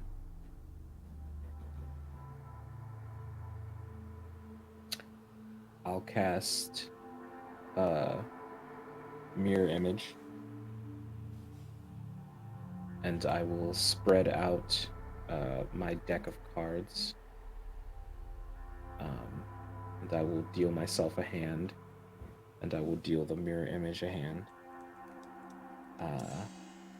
and I will telekinetically play a game of poker by myself. All right. And Connie, it is getting into nighttime when you return with the refugees from the bandit camp. And you're waved in, no problem with the same paperwork. What do you do when you return to the temple?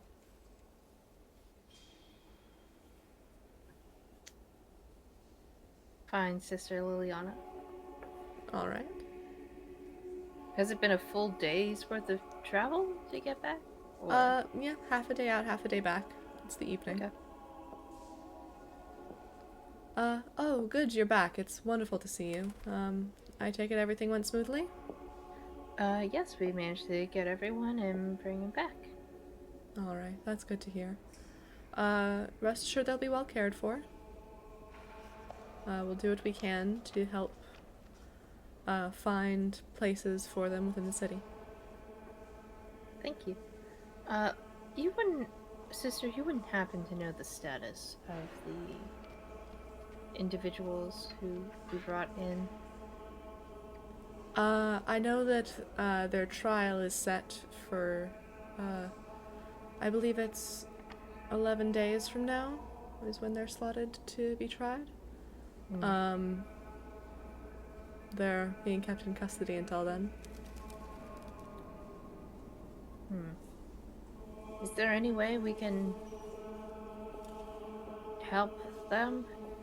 I know that it's been informed that the sentence that the punishment for their crimes might be quite severe. Unfortunately, yes. We're extending what help we can, but it's not within our power to directly go against the judicial system. We can only try to aid those caught within it.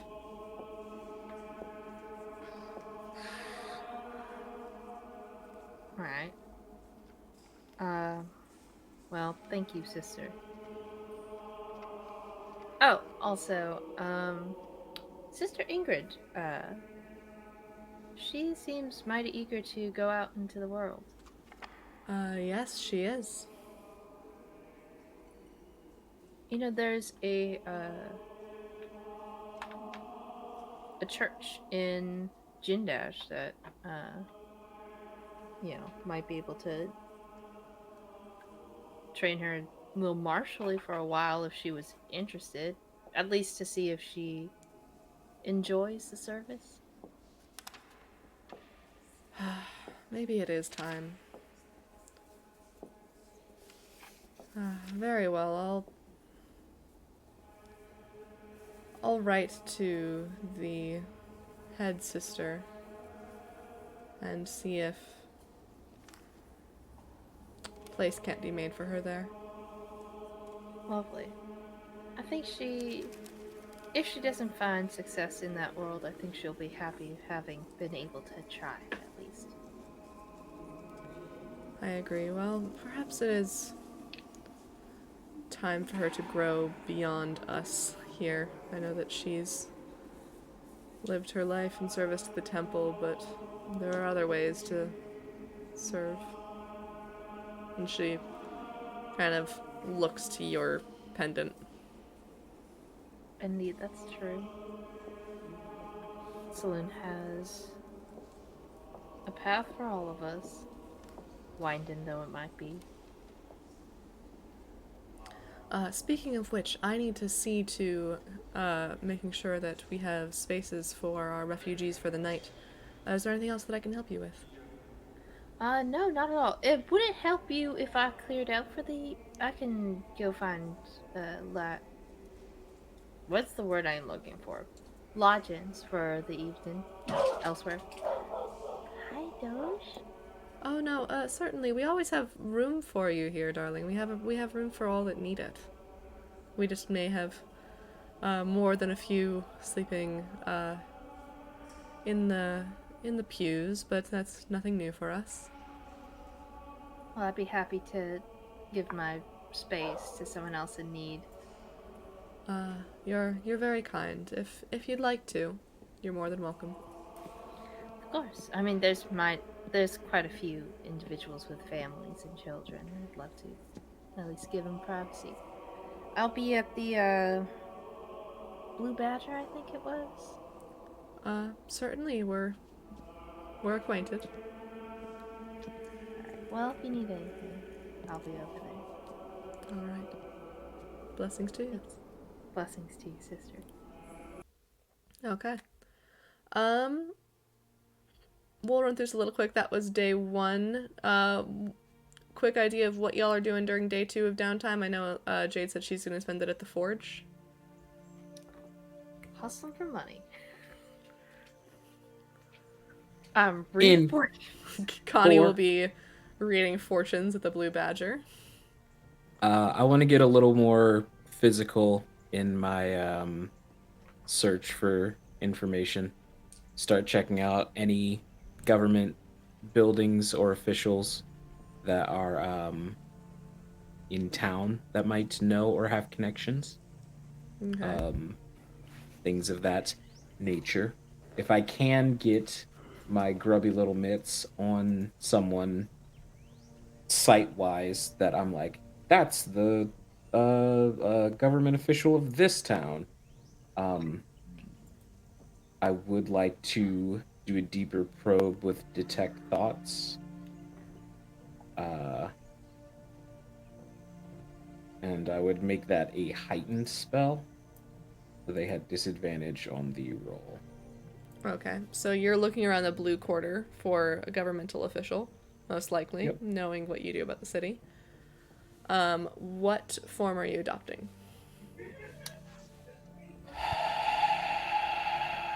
Goodness gracious. I'll be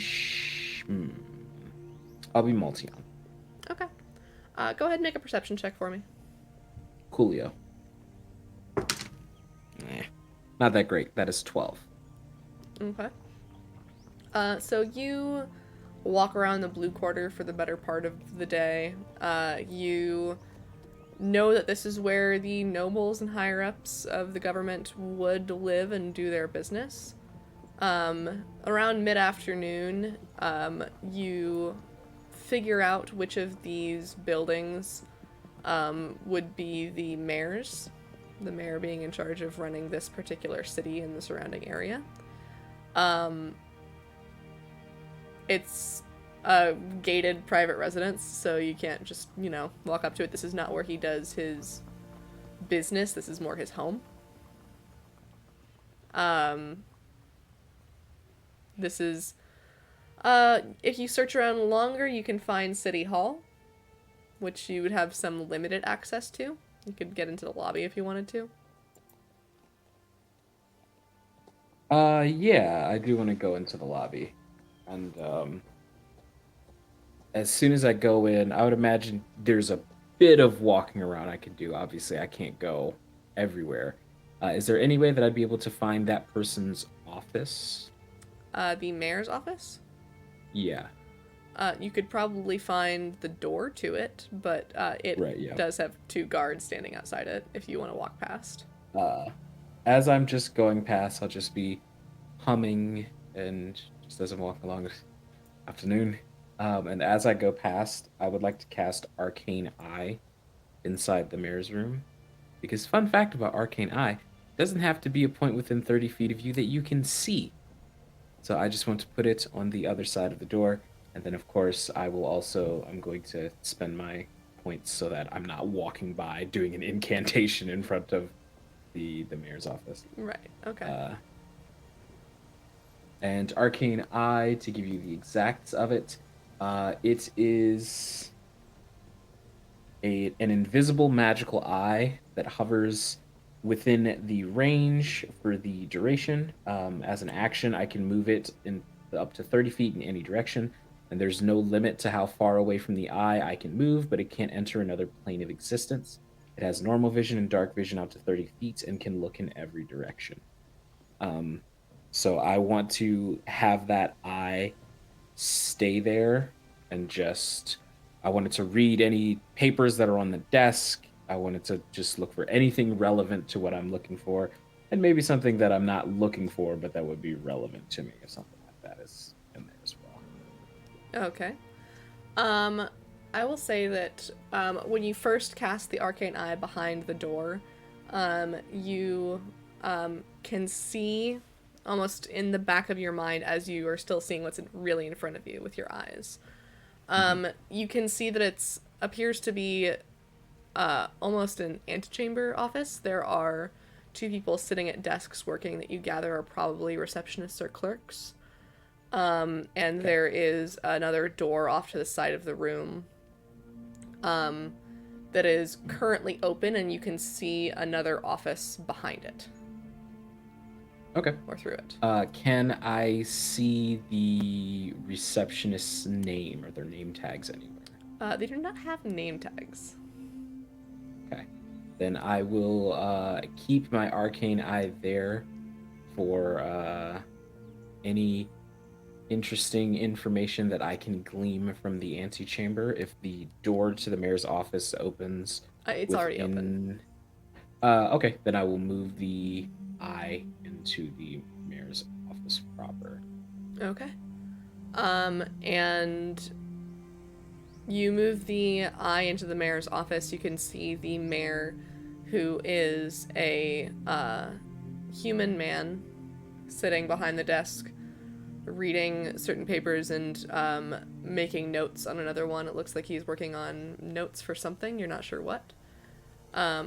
You can move the eye around back of the desk, and he's currently looking at papers that detail troop movements.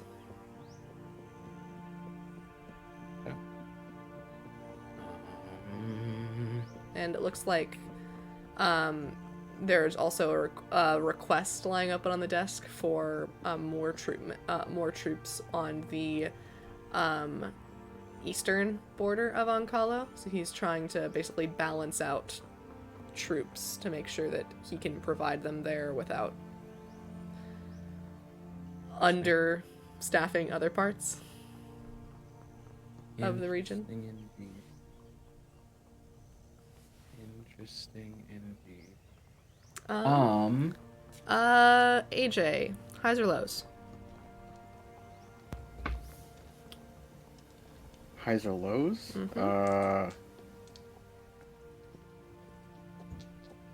Let's go low. Okay. Thank you. Go ahead, D. Okay.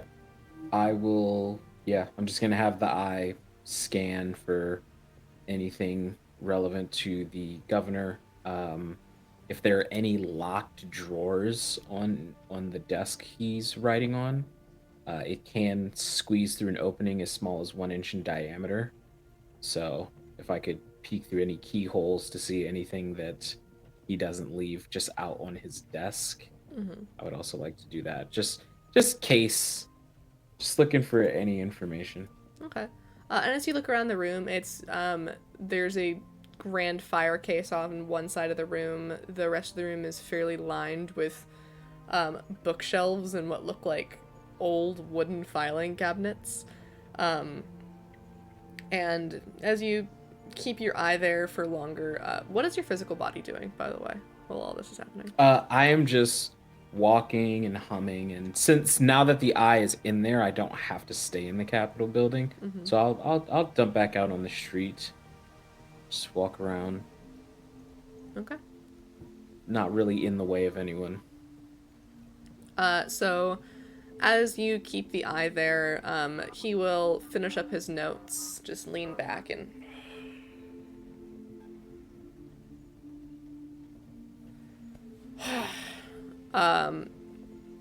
and can you hear anything with the eye?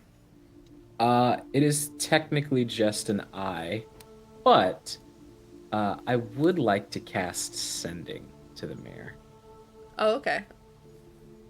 Now that I've seen what he looks like. And I will say, rough afternoon, Mr. Mayor. Don't worry about those troops. Not too much, at least. I feel like they'll be needed in the capital soon. And you see that his eyes start open. He says, And the last thing I'll say as a part of Sending is, you should really lock your windows. "Who is this? Who are you?" That's what he'll send back Then to you. I won't respond to any of it. Okay. So in your eye, you can see he looks frightened, and he calls. You obviously can't hear him, but he calls, and one of his aides enters the room. And you can see him very, very clearly yelling. He's gesticulating wildly. He looks incredibly upset. He's pointing out at the window. He smacks his desk in frustration. The aide looks very concerned. And she says something and exits the room. And it's at this point that the Mare, his attention is caught by something and he turns behind him. Very jumpy, just like, what? And if you look behind him, there is a window. And sitting at it, tapping on it, is a hawk. That has a message in its talons. I would like to read that over his shoulder if he opens it. Okay. He will open the window and bring the hawk inside. And you see that there is actually a perch next to the window for the hawk to remain at. And he will kind of peek over his shoulders and then open it basically like really close to his face, this scroll, and try to read it. He senses that someone's trying to watch over his shoulder somehow, but he doesn't know how. So he's just like trying to like hide it, but I'm assuming you can move the eye so that it's Yeah, I'll squeeze through like the gap in his arm, which would have to physically be more than 1 inch, and just read it. Okay. Basically like bypassing him. Okay. He'll say, the message is very short. And it has, what you think are coordinates on it. And underneath it, it'll say, see that it is done.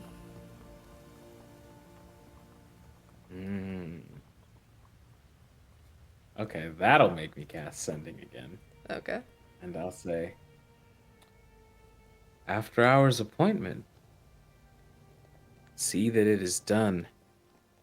That sounds like a threat. Hope everything goes well. And you do not receive a response. He looks Good. startled, but he rolls it up and sticks it in a breast pocket. And then I will drop concentration on Arcane Eye and go, and I thought this place was no fun. Well, seems like things are going to be interesting soon. Roll for me a general intelligence check. Ooh, general intelligence. I'm apparently not that smart. That is a 14. Okay. Map reading was never really your favorite activity. Like, you loved studying, but you liked learning about the politics. You didn't, like, learn how to, like, super accurately read a map. All you know is that those coordinates are somewhere north of where you are. I would definitely, before I forget, I would surely like to write those coordinates down, because I'm not gonna not be there. All right. The second interesting thing that's happened since I got here. I will note that there was not a time listed. Only coordinates. That's fine. Okay. And then we'll see, what is Keon doing? Keon. You spent the evening in the inn, trying to see if you could listen in for work. Yeah. Let me be more specific about that. I was listening for sorcerer rumors. I see. Okay. In that case, if you'd like to stay there, through the busy hours, you can. Roll for me.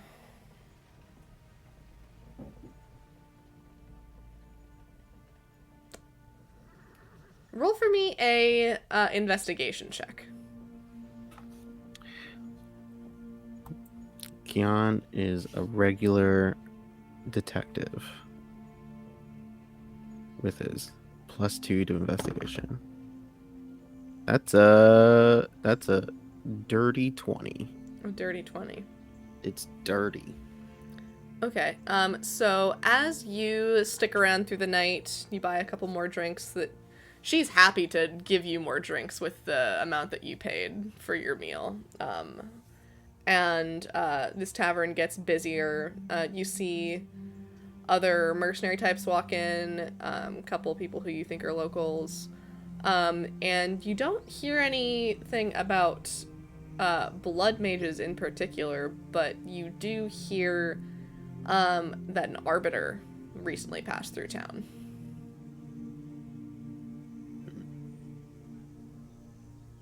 And Do I know how there are long ago they passed through? there are conflicting reports as you're hearing people talk about it. Some people are saying like, "Oh, I saw her just yesterday. She was looking around the tourist quarter." And then someone says, "No, I saw her outside of town only 3 days ago. She was making her way eastward." And there's generally confusing reports about how long she's been out of town or if she even is out of town. Mm-hmm. But there seems to be a general consensus that about a week ago an arbiter arrived in town. Interesting. And you, Keon, would know that arbiters generally work in pairs. There would usually be 2 of them. Everyone's only talking about the one that stopped by town. Hmm. Interesting.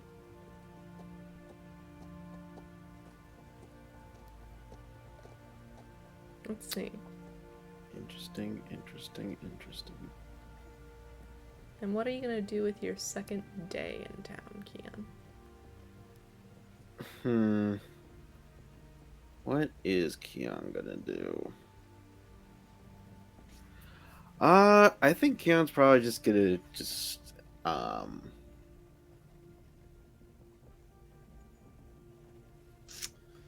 no, I don't think Keon's gonna really do anything. He's just probably gonna just, since the Arbiter was seen in the tourist area, he's kind of curious, so he'll go over there to see if he hears anything about or mention about the Arbiter again. But he's probably, since it's been like 3 days to a week, he knows that it's probably not likely, but he's just gonna wander and just see if he hears anything. Okay. Go ahead and make me another investigation check.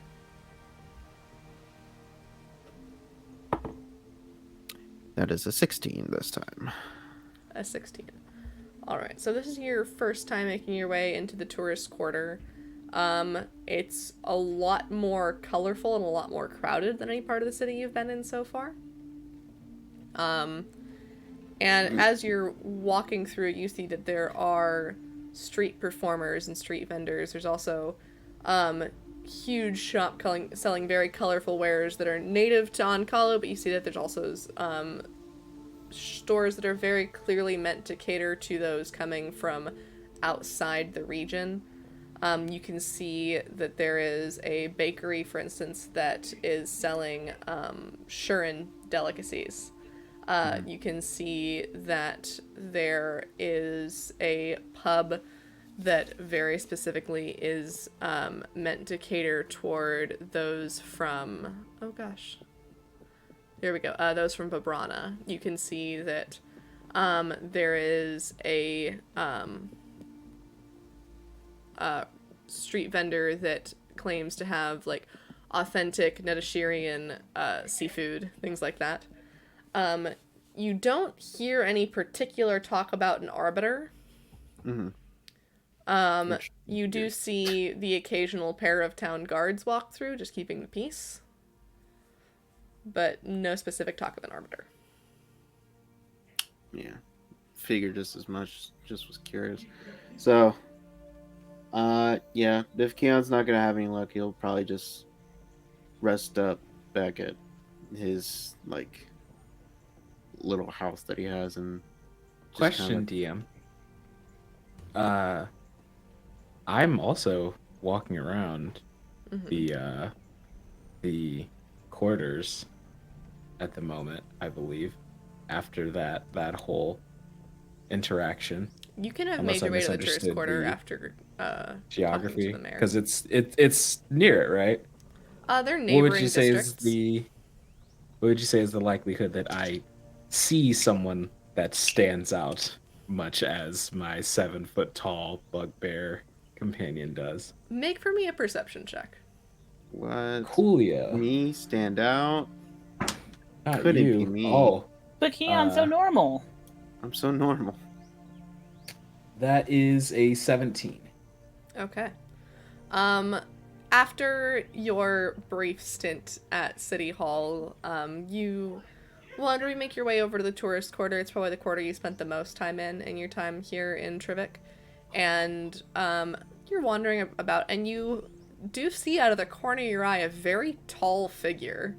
And you turn, and Keon is head and neck above most of the crowd. Easily. Oh, today is just going fantastically. Keon? Is that you? Oh, I'm just being polite. Of course it's you. How are you? hello, Multion.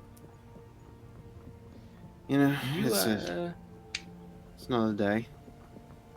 another one indeed. You know, I actually had good money saying that you would not be in town for much longer. Something keeping you sticking around? Well, trying to see if this new job at the guild will give me some money. I don't know. I don't know how much longer I'll stay after that. Well, if you're looking for work, how good are you with maps? Tracking's more my speed, but I mean, I can read a map. And I will hand him the coordinates and say, "Do you know whereabouts this is?" Do I? Make for me a general intelligence check.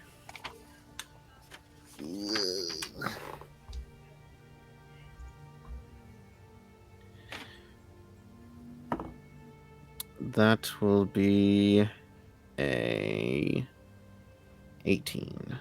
An 18. You know it's somewhere to the northwest of Ankala. You think it's still within Ankala borders. You don't think that it's moving as far west as Brugo, but it's definitely to the northwest of here. I can like pinpoint like the general area of where it would be. If you were looking at a map, you'd probably guess that it's around somewhere in the vicinity of Dashir. Too far north to be in Dashir, but somewhere around there. If I'm not mistaken, probably be right below Dashir, right around this area. Can't really pinpoint the exact location.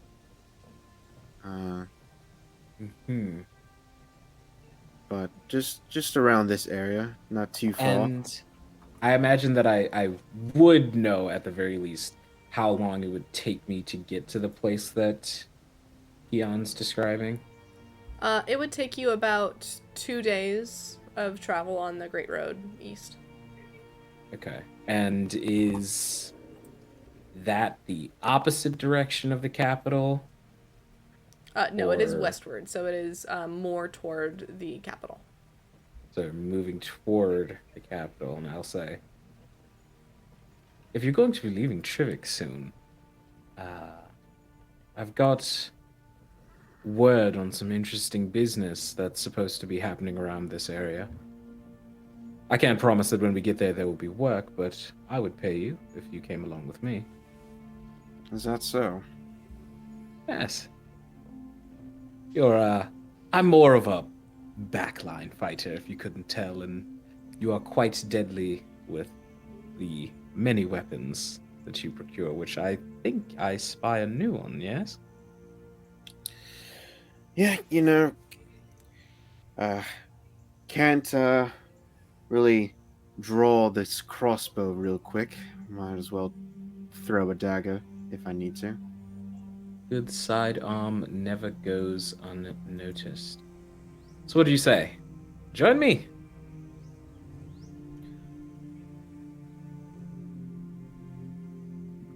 There. I don't know. How can I? There'd definitely be a little sense of hesitance of getting near the capital. Hmm. I'm trying to figure out how I would describe that with Keon. We'd say that it's there's something, there's a hesitant look on Keon's face. Kind of looks unsure. Or if it's not exactly your thing, I understand. I know most mercenaries tend to want a bit more information, which I honestly don't have at the moment, but it's part of my treasure map. We'll see after this job. Can I give you an answer then? I'll be in town at least until the end of tomorrow. I'm waiting on a package. So, All right. I'm pretty sure either you'll be able to find me or we'll run into each other again. we do seem to have a bit of a interesting through line of that, yes.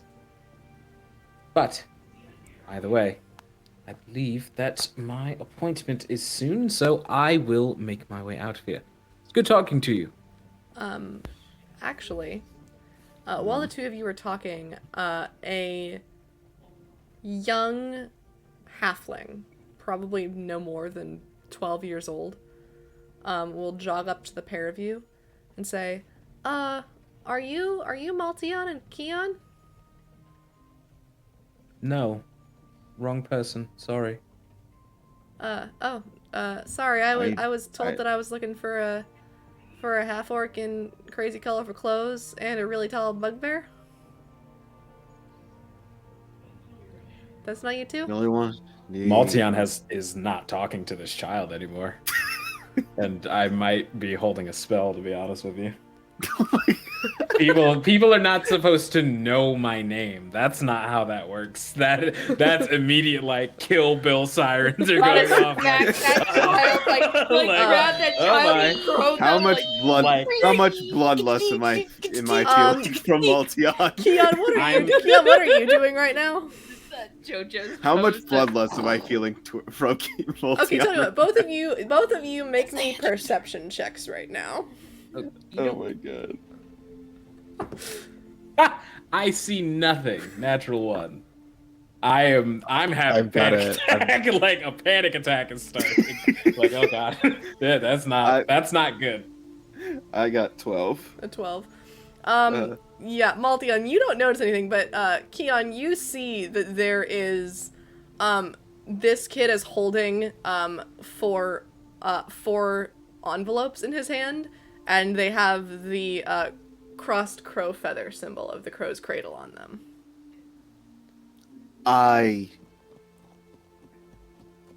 Seeing how hostile Maltion was, I know where to find Maltion.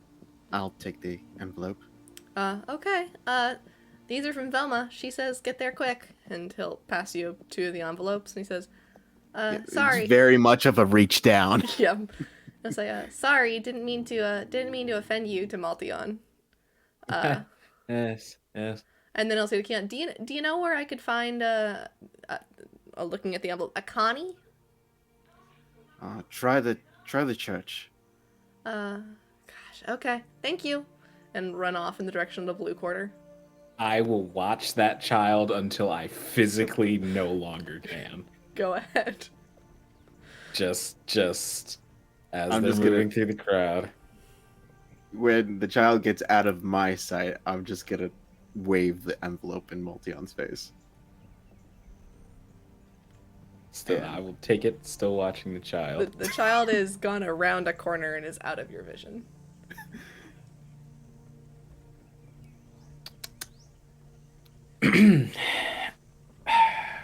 And I will open the. I'm not even like talking to Keon. I'm good.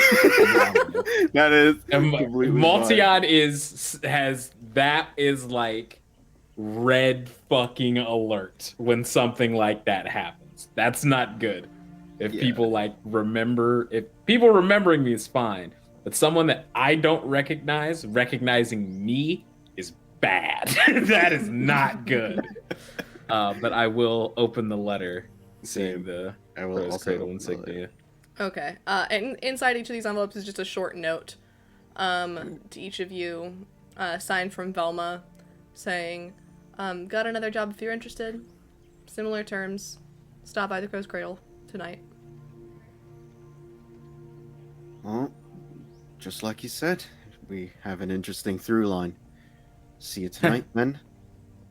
Yes, tonight. Yes. And Maltion will turn.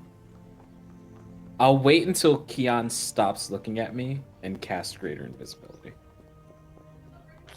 Yeah, after Keon said, I'll see you tonight, he kind of starts walking away. Okay. So Keon turns, starts walking away, and Maltion, you cast Greater Invisibility on yourself. How much stronger is my sense around? You...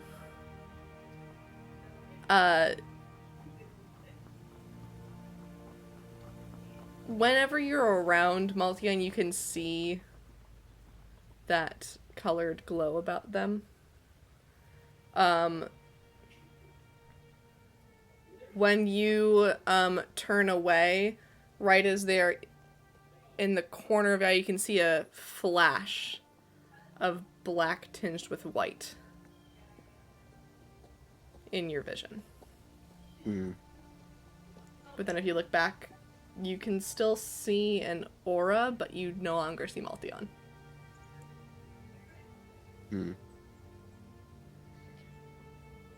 Keon's gonna just kind of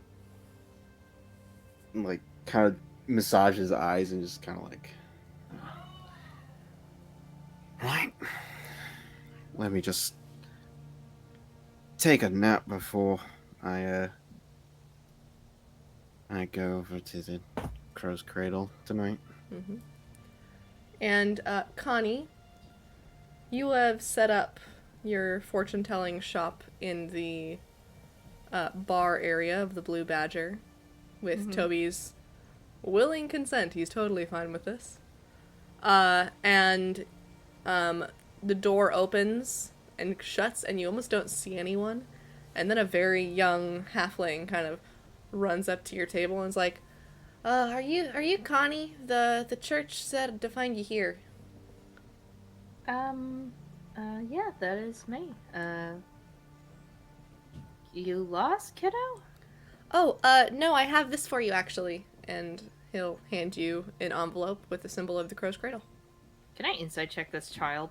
I don't like. See, I didn't like it either. It was No one trust the child doing your letter delivery. Go ahead. Sus. Go What ahead. do you mean? Newsies do it all the time. Darby, you delivered validate me, and I appreciate you. Okay, thank you, Dice. 27. 27. Congratulations, you found the BBEG. This child is an inquisitor, arbiter. That's what they are. Okay, so you see that this young child, this boy, he's like 12 or 13, and you can see that. Far less creepy than what I thought. I thought this was like a fucking 6-year-old. No, it's a 12 or 13-year-old halfling. Oh my gosh. It's a child. Are 12-year-olds not that's the age children? of children. That's the age like of children. Preteens. I'm sorry, I did not specify what age of child. So like child to me reads as like 5 or 6, like single digit numbers. So this preteen looks as though they have been doing an awful lot of running today. They look a little bit tired. But like they're taking this moment of like stopping and standing to like rest. Give me a glass of water. Very open, honest face. Okay. You gather that this child was probably sent to you by the Crow's Cradle. You know, an innocent child trying to do a good job. No. Dog. Nah, dog. No. Fuck that. No, Fuck no, that. no, no, Absolutely nothing's not. fucking innocent. This is hidden Magicks, not openly bald-faced fucking Okay, honest. Anyway. Thank you. You're welcome. You need a glass of water or something. You look like you've been running around a lot. No, I'm okay. I still got one more to deliver before I head back and check in. Are you delivering that to Jade or Keon or Maltion? Oh, I already found Keon earlier. I'm looking for Jade now, but I know where she probably is. Okay. Do you know what this is about by any chance, or? Velma said it was a job. All right. Could I pop it open? Yep, sure. And you do, and the kid is out the door. Child.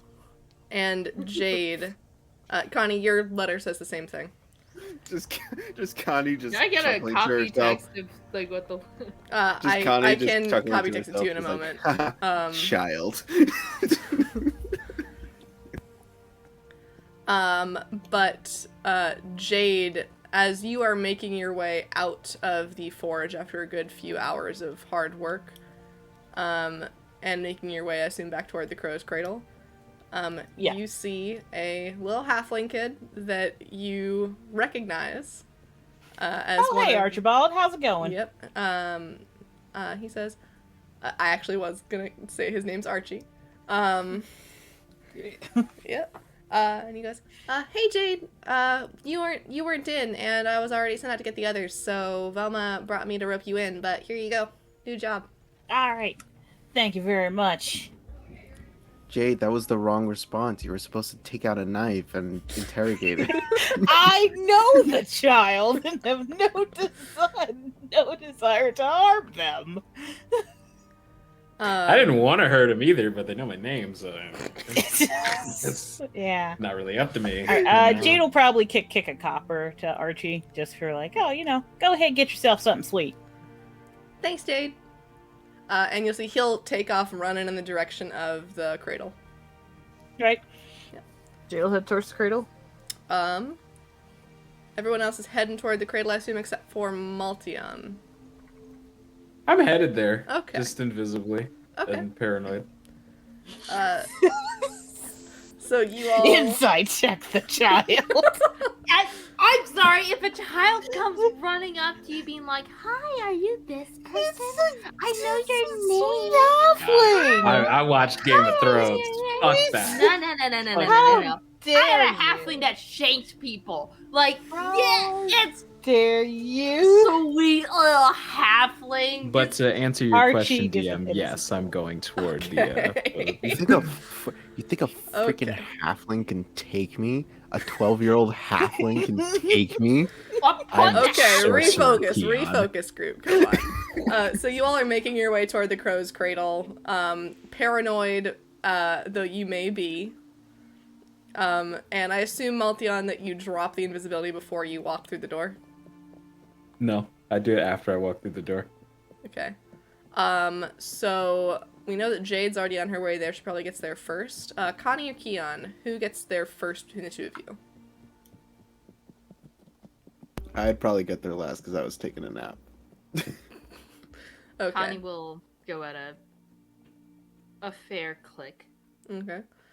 So Jade and Connie both arrive at the Crow's Cradle. Keon is not showing up yet. Maltion, I would say that from where you Appears. are, it takes about 35 minutes to walk to the Crow's Cradle. Can you spark notes for me the letter contents again? Because it went like... So They literally said, come to the cradle. We have a job for you. There's another it. job opportunity for you. Similar terms. Come to the Crow's Cradle tonight. By the way, Cool. when you got this letter, it was near sundown, Keon. So Oh, was it? Oh, Yes. I thought I had some time. So yeah, I'm just gonna. no, yeah. you've been Which walking is- around for the better part of the day. Have I Okay. had a long rest since? Yeah, you spent the night at the Blue Badger. Okay, so I've had. How much money did I get? From the job, I believe that you each No, got... from tarot Grifting. From cards hustling. and from Um, hustling. roll for me a D12. D12. All right. All right. All right. All right. All right. All right. All right. All right. All right. Which one? These will chicks be? don't even know the name of my band. That would be a 5. Okay. So you had 5 particularly generous customers today. You made about 15 silver. Awesome, possum. Thank you very kindly. If any of them looked anything close to like being interested, she would have winked and flirted a little bit to get something extra out of them. I mean, a couple of them did. Oh, she absolutely did not pay for any of her drinks. She found someone to pay for her fucking drinks. Easily. You probably could have gotten lunch out of one of them as well. Oh yeah, she put on the old charms Okay. that Darby does not have.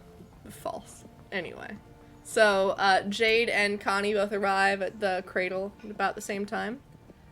And a couple of minutes later, Keon will stroll on in.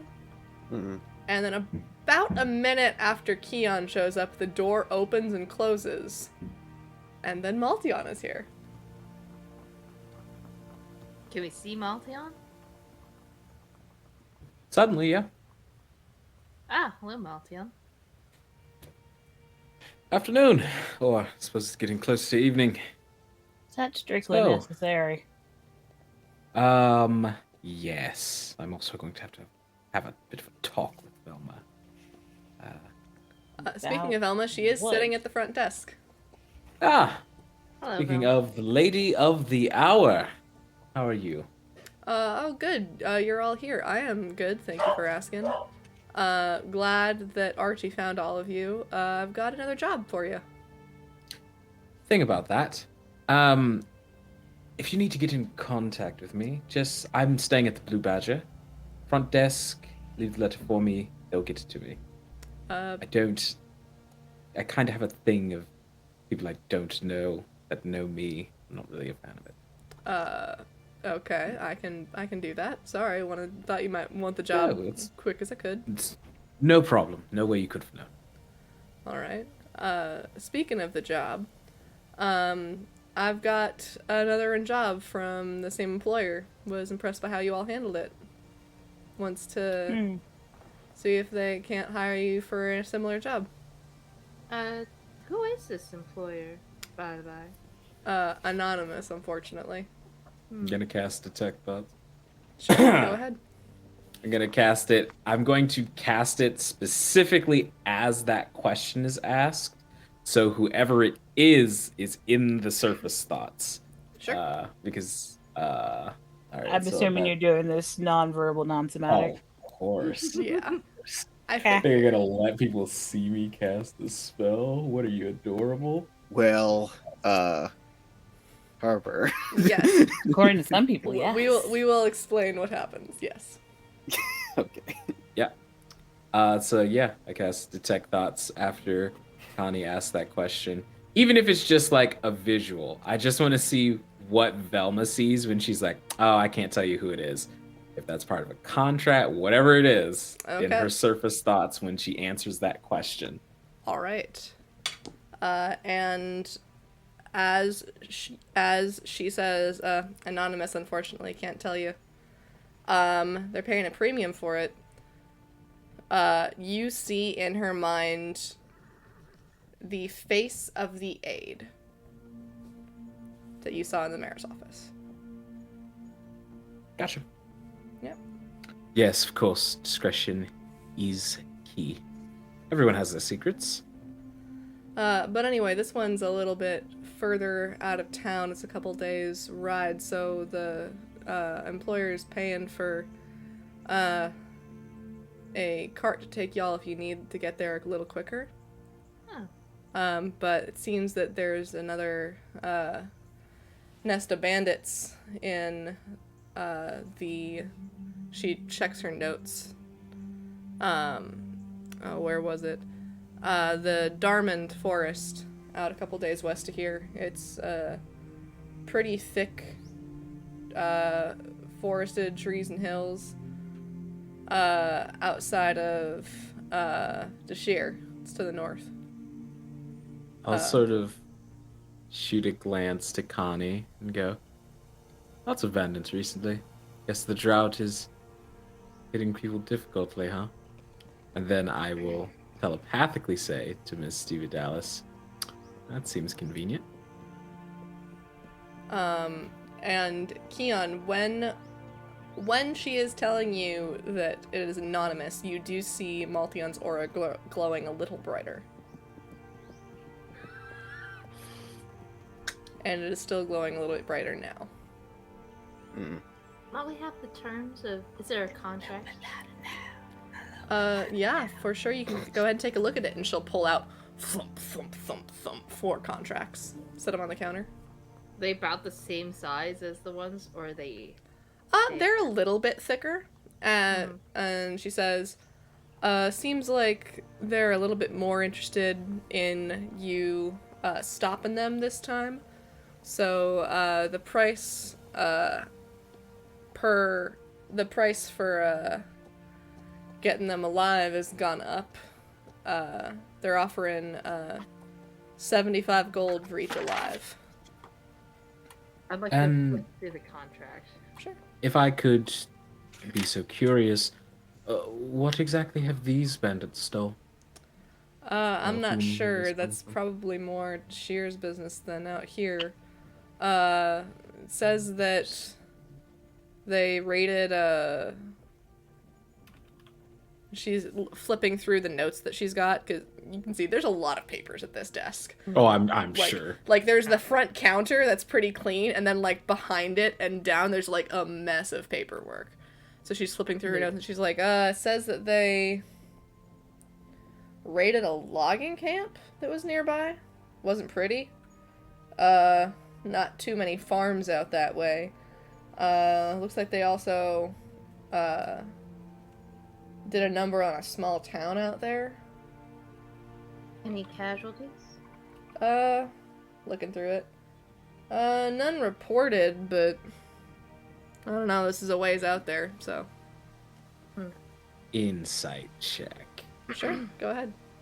This insight check is wasted because I believe Velma, but Maltion is deeply the paranoia has been activated for the day. Like Maltion is his That trust kid knew has my roused. name. Yes, correct. That is a 19 on insight. Yeah, she's being straight with you. She's trying to settle the terms for this job for you. Figured. Yeah, Keon is just reading the contract. Mm-hmm. Anything Before signing. interesting stick out in the contract? So yeah, as the two of you are reading it, it specifically states, you can see on the front that the cost for, the price for bringing them back alive has doubled. So it is now 100 gold to bring them back alive. The cost for bodies and their heads still the same. You can see that included in this is a clause for travel expenses. So your expenses for travel while you are on this contract will be covered. You're being fronted some in the form of a horse and cart to help you get there. Any other expenses can be reported upon your return and you can be reimbursed. Otherwise, it is the same generic. You can use the Crow's Cradle's armory to help you with this job. They assume no liability if you are killed while on the job. Otherwise, looks very similar to the last contract you signed. Is that area in the jurisdiction of this city? No, it is not. Not that you know of. It like she mentioned, it is closer to the other city, whose name you keep making me look up, Dashir. This year. What? And that's not to the northwest. It's mostly to the west. The Dashir is to the west of you. It sounds like they are having a problem in the forest to the north of Dashir. What? Perhaps I'm a little unfamiliar with the I territories mean, and that is jurisdictions. northwest of here. Maybe I'm unfamiliar with the territories and jurisdiction, but why are we getting a contract out here instead of someone in Dashir contracting individuals? Well, I mean, it's outside of the city's jurisdiction, but Dashir doesn't have a chapter of the Cradle, so we cover a much bigger area. Interesting. Our maps aren't the Dalma's- same as the government's maps. Dalma's not gonna know anything. Ooh, Maltion is sus as fuck currently. Oh, Connie is too. Do you want the job? he- The employer specifically requested the folks who completed the last bandit job. Maltion will very quickly sign it. Keon is also signing it. And, Connie is signing it. Connie Kanan. going to be. Can I take a look at your armory? Yeah, sure, you're welcome to. You're not set to be heading out until tomorrow morning. That's fine. Unless Just you really wanna want to see my be choices. going to tonight. I But mean, I like having my moonlight, but I don't know about the rest of y'all. Nah, I'd rather set out tomorrow. Jade, are you signing your contract? Yes. Okay. Jade, can you show Keon the armory? See if there's Sure anything he likes? thing. Why don't you follow me there, Keon? When they go back into the armory, Maltion will just pull Connie aside and say, did you introduce yourself as Connie DiVidalis, or is that something that D knows, not Maltion? There's this thing that Dina is not Malty. We are Okay. retconning it that she has been Oh, Connie yeah. painted. Gotcha. Miss Connie, you're a fairly well-traveled individual. What languages do you know besides Common? Well, just being well traveled doesn't mean I know any other languages. Unfortunately, I only speak Common. I find that drastically hard to believe, and I can find out the actual answer to that question. I would just rather you tell me, And why would I tell you that? so that we can have a conversation.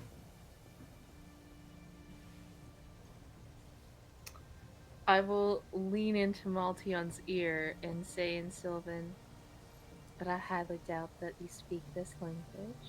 And if you did, that'd be mighty interesting. And I will respond in Sylvan and say, I'm a well-traveled individual, Connie. Question. This is all a bit interesting, isn't it?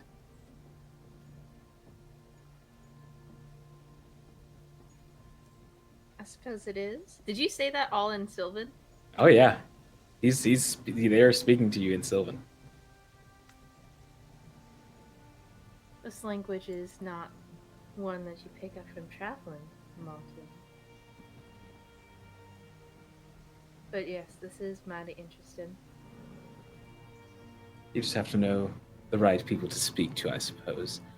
But I don't. Something is ringing odd to me. I understand that the drought has been difficult, and that bandits are bound to spring up where things are difficult for people who are impoverished in various ways. But I took a trip earlier today. Went and visited the mayor. Got some information in ways that I am proficient in. And it spoke of something happening to the northwest of here, coordinate-wise. And then I'm contracted by this guild to go northwest of Trivisk to handle some bandits. Odd, I'd say. Seem to have a mighty suspicious inclination towards the way things are run around here, Maltion. Well, it's no slight to Velma. She seems on the up and up, but not really trusting of government officials, especially when they haven't been people When they haven't been what? elected by the people. Now, Maltion, if you were in different company, those might be dangerous words to say. Well, then luckily this is a language that one doesn't really learn by traveling, so I think we're safe.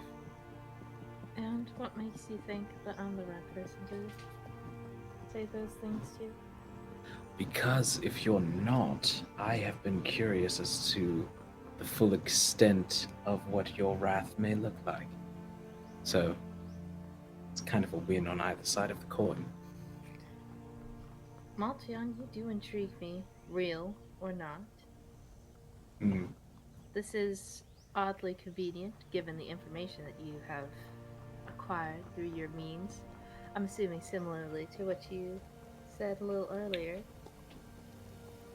Something around that way. Not that exact trick, but And I think between you and I, us fair traveled folk, I'm not mighty fond of what this city might do to individuals that they claim are bandits, but yes, might not it be. all reeks just a bit, doesn't it? Certainly. Hmm. Well, suppose we'll have to journey northwest and see. Indeed. I'd hate to break a contract under a name, but justice is not always written in the letter of the law. Especially when the law comes from such a faraway place, written so long ago. Hmm. Written without including everyone to benefit. And anyone who didn't benefit, well, there's a reason no one speaks this language anymore. And I will say, in Primordial, there are a lot of dead languages, Connie. And I will just smile at the confusion and wait for Jade and Keon to return.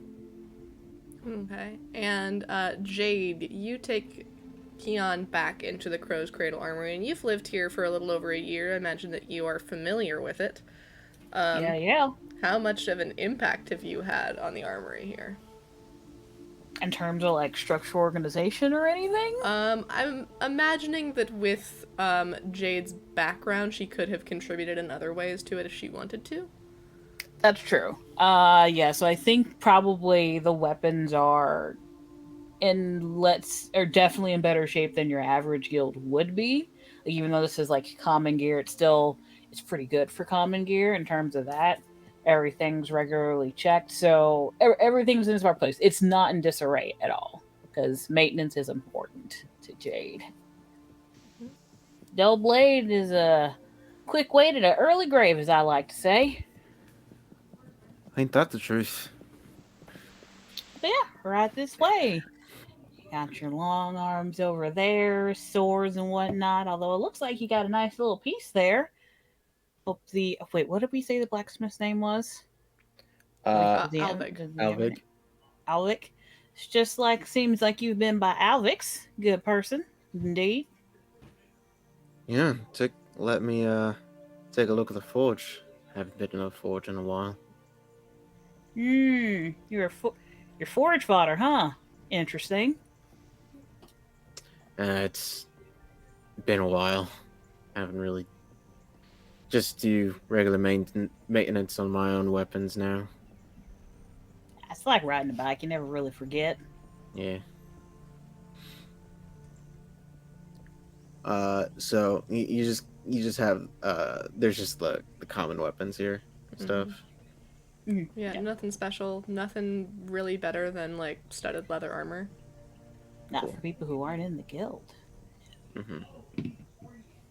Cool. All right. Keanu's just gonna like take like a long sword off. He's gonna take a look at it, just like feel the heft and like put it back and just see like, you know, I think I'm pretty fully kitted. That's But- fair enough. Yeah, especially if you've already been to Alvix. This is our standard stuff, so nothing real special here. It's all well done, but not special. How Yes. long have you been how long did you work in a forge? Basically, up until I decide to leave home. Quite a while then. Practically born in one, I'm guessing. Yeah, was supposed to take over the family business, but decided I wanted to go out on my own. I get At least that. for a little bit. Well, if you make it back, I hope you do, and if that's not what your path in life is supposed to be, then it's not. You always got this forge with you, though. Kind of like points. Doesn't physically touch Keon, but kind of like points where Keon's heart would be, if that's where it would be on a bugbear. I don't know. No, bugbear's hearts are on their arms, obviously. we wear it literally on our sleeves. See, there you go. No. Yeah, just I might talk to Alvik. If I just I don't see myself staying much longer after this job. But if I Just got do, the Wanderlust going? yeah, don't tend to stay in towns for longer than I have to. Gotta just keep moving forward. If you say so. But sometimes it's not bad to spend a little bit longer in a place. Not, I mean, it's like I've only been here a year, so it's not like I'm really putting down roots, but longer step can be enjoyable sometimes. Probably in my future, once I've accomplished some things, but maybe once things are all said and done. That is weirdly cryptic for you, but not my business.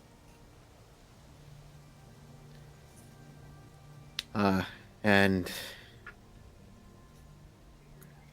does Alvik supply the weapons here? He would I don't know. he would supply you with some of your nicer weapons, like the stuff that is for the guild members specifically. But he wouldn't be involved necessarily in your just run-of-the-mill rental stuff. Gotcha. Well, there are some of Alvik's weapons here, but they're not for common use. Gotcha. I pull out the daggers. Like, yeah, this one. Don't think I would want to put that out on rental either. No, especially with no guarantee of it making it back. Yeah, no. Makes sense. But still, very well maintained. Gotta do something to keep my hands busy in the meantime. I only work the forge occasionally.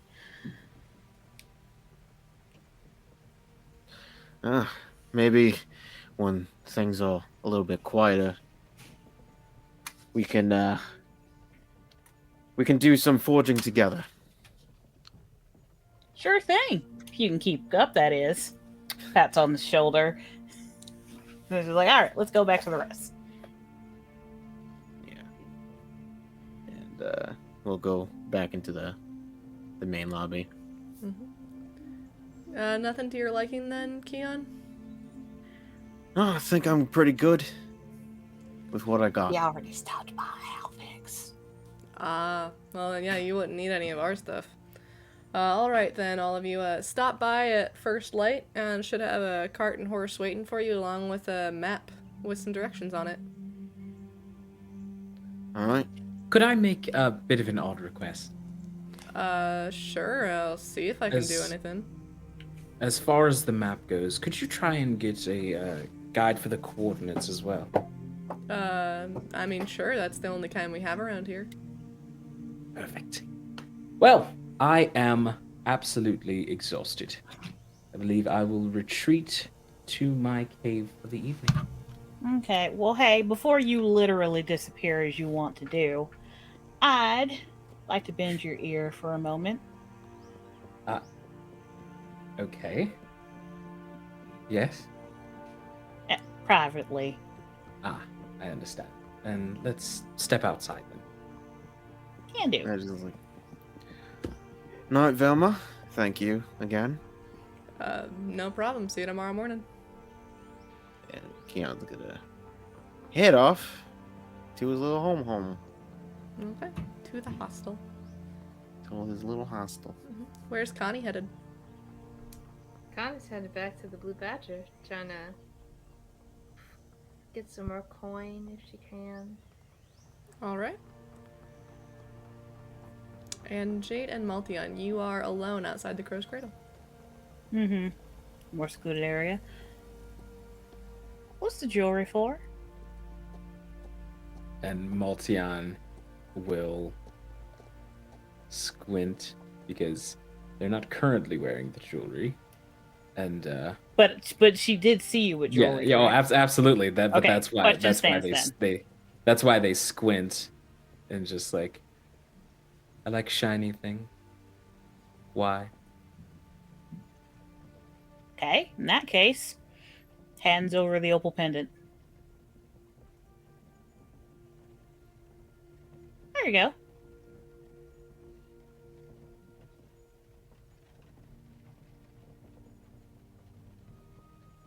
Good night, Miss Uno. You're Maltion will welcome. walk away. Just holding the pendant like it will bite him. Did you want an insight check? No. Alright.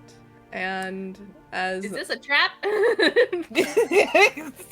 as Maltion, very unsure of what's going on, walks away from Jade and everyone goes to find their bed for the evening. Maltion, you make it back to your room and you hear a tapping on the window. And if you look, you see that it is a raven that has a small package clutched in one of its talons. I will open it and take the package, which I will also open. Once you take it, the raven flies back out the window. And in the package, you open it up, and there is a pendant. And you can see a glowing arcane glyph on the back that fades the moment that you touch it. And there is just a note that says, 2 days. Good. I'll tuck that away and I have to answer my door real quick. Okay. But that is where we are going to call it for tonight. Hey! So Things are afoot. I thank got a you. knife. Everybody not got a knife. something. This What's is a that? knife. A knife! No! But thank you so much to everybody for tuning in to Hidden Magicks, the actual play Dungeons & Dragons 5e game here on Chaotic Creations. I'm going to let our wonderful, beautiful cast members tell you a little bit more about who they are and what they do, and we will start, as always, on the right with the lovely Alicia. Well, hello there. I'm Alicia, or NNG9 on Twitch. I stream video games and have snakes, which normally I'd take one out at this point, but they got fed yesterday, so I'm going to leave them be. They have snakes and do puns and all this stuff. I play a variety of different games, mostly on Sundays with a couple of buddies. We've done Ticket to Riot lately, but we play a variety of different things. all the shows I'm on are currently on break. But yeah, if you want to keep up with me, just give me a follow, NNG98 over on Twitter, and then you can see me in all my glorious, wonderful, fearful presence. Thank you, Passing it Alicia. down to AJ. Yep. Hi, I'm AJ, also known as Husha Kid. You can catch me on the 3Ts of social media, Twitch, Twitter, TikTok, as Husha_Kid. I don't even know if whatever. I am a part of a production for an anthology film series with elements of magical realism and Filipino culture, called Witness to a Devouring Monster. We are a POC and women-led team. We are a third funded at the time of recording, and you can help by going to my bite size in my bio on my Twitter. On the first Wednesday of every month, you can find me on Misty Mountain Legends on Twitch at 7:30 p.m. EST, playing your cool bro cleric Dolph. And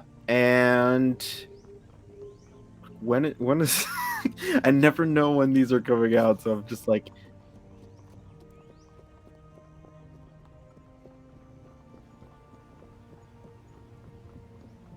oh wow. So I mean, you're here, so you're probably not watching the other thing, but I'm also over there playing Wildevere one shot on Friends Who Roll Dice, probably right now. What? I'm in two places at once? What's going on? Okay, yeah. On the 26th, that's what I'll be doing. If this is not on the 26th, that's what I'm doing on the 26th. And then you can catch me on... are we making it a Wednesday thing that we're just going to be...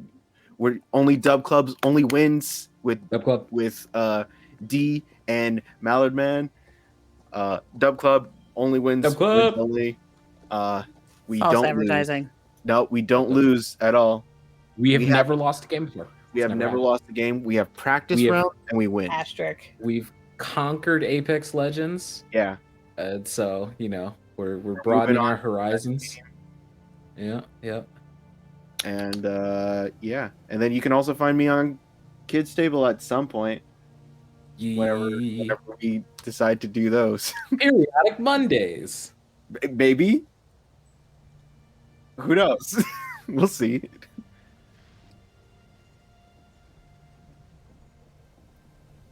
Hello, I've been Connie Canid, and I'm Darby. You can find me on Twitter as @DarbyPack. That's my real human name, but really I'm just a possum in a skin suit. You can also find me as co-host of Chaotic Creations, a podcast where we take weird puns and make weird TTRPG characters. My co-host Harper is our lovely DM.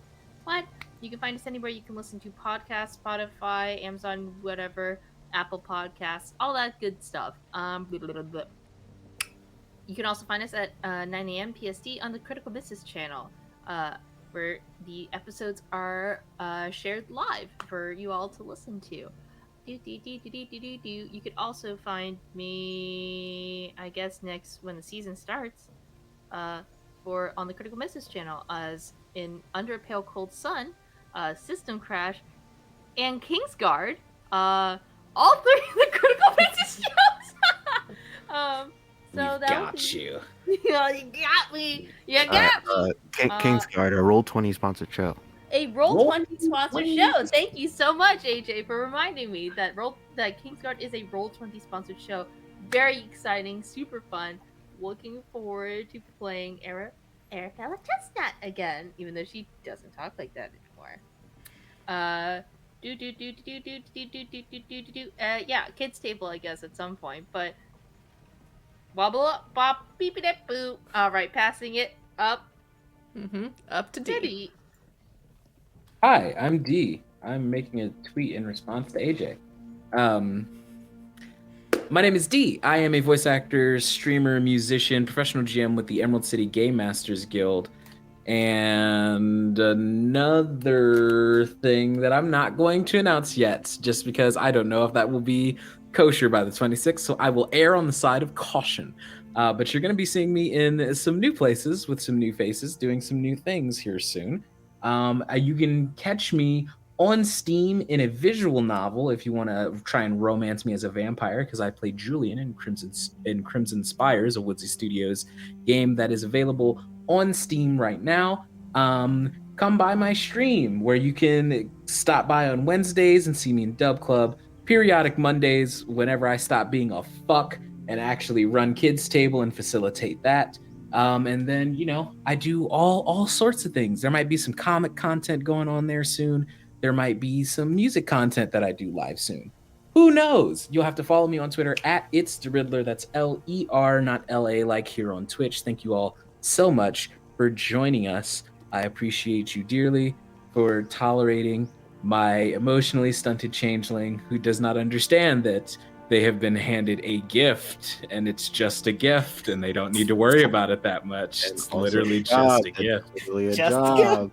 It's literally a letter to give you a job. A child.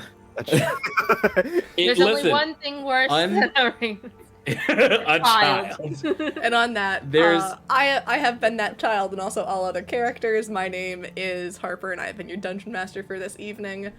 But that is where we are going to end it. Thank you so much, everyone, for tuning into Hidden Magicks. I am sure my players will have more to say to me after we turn off the cameras here.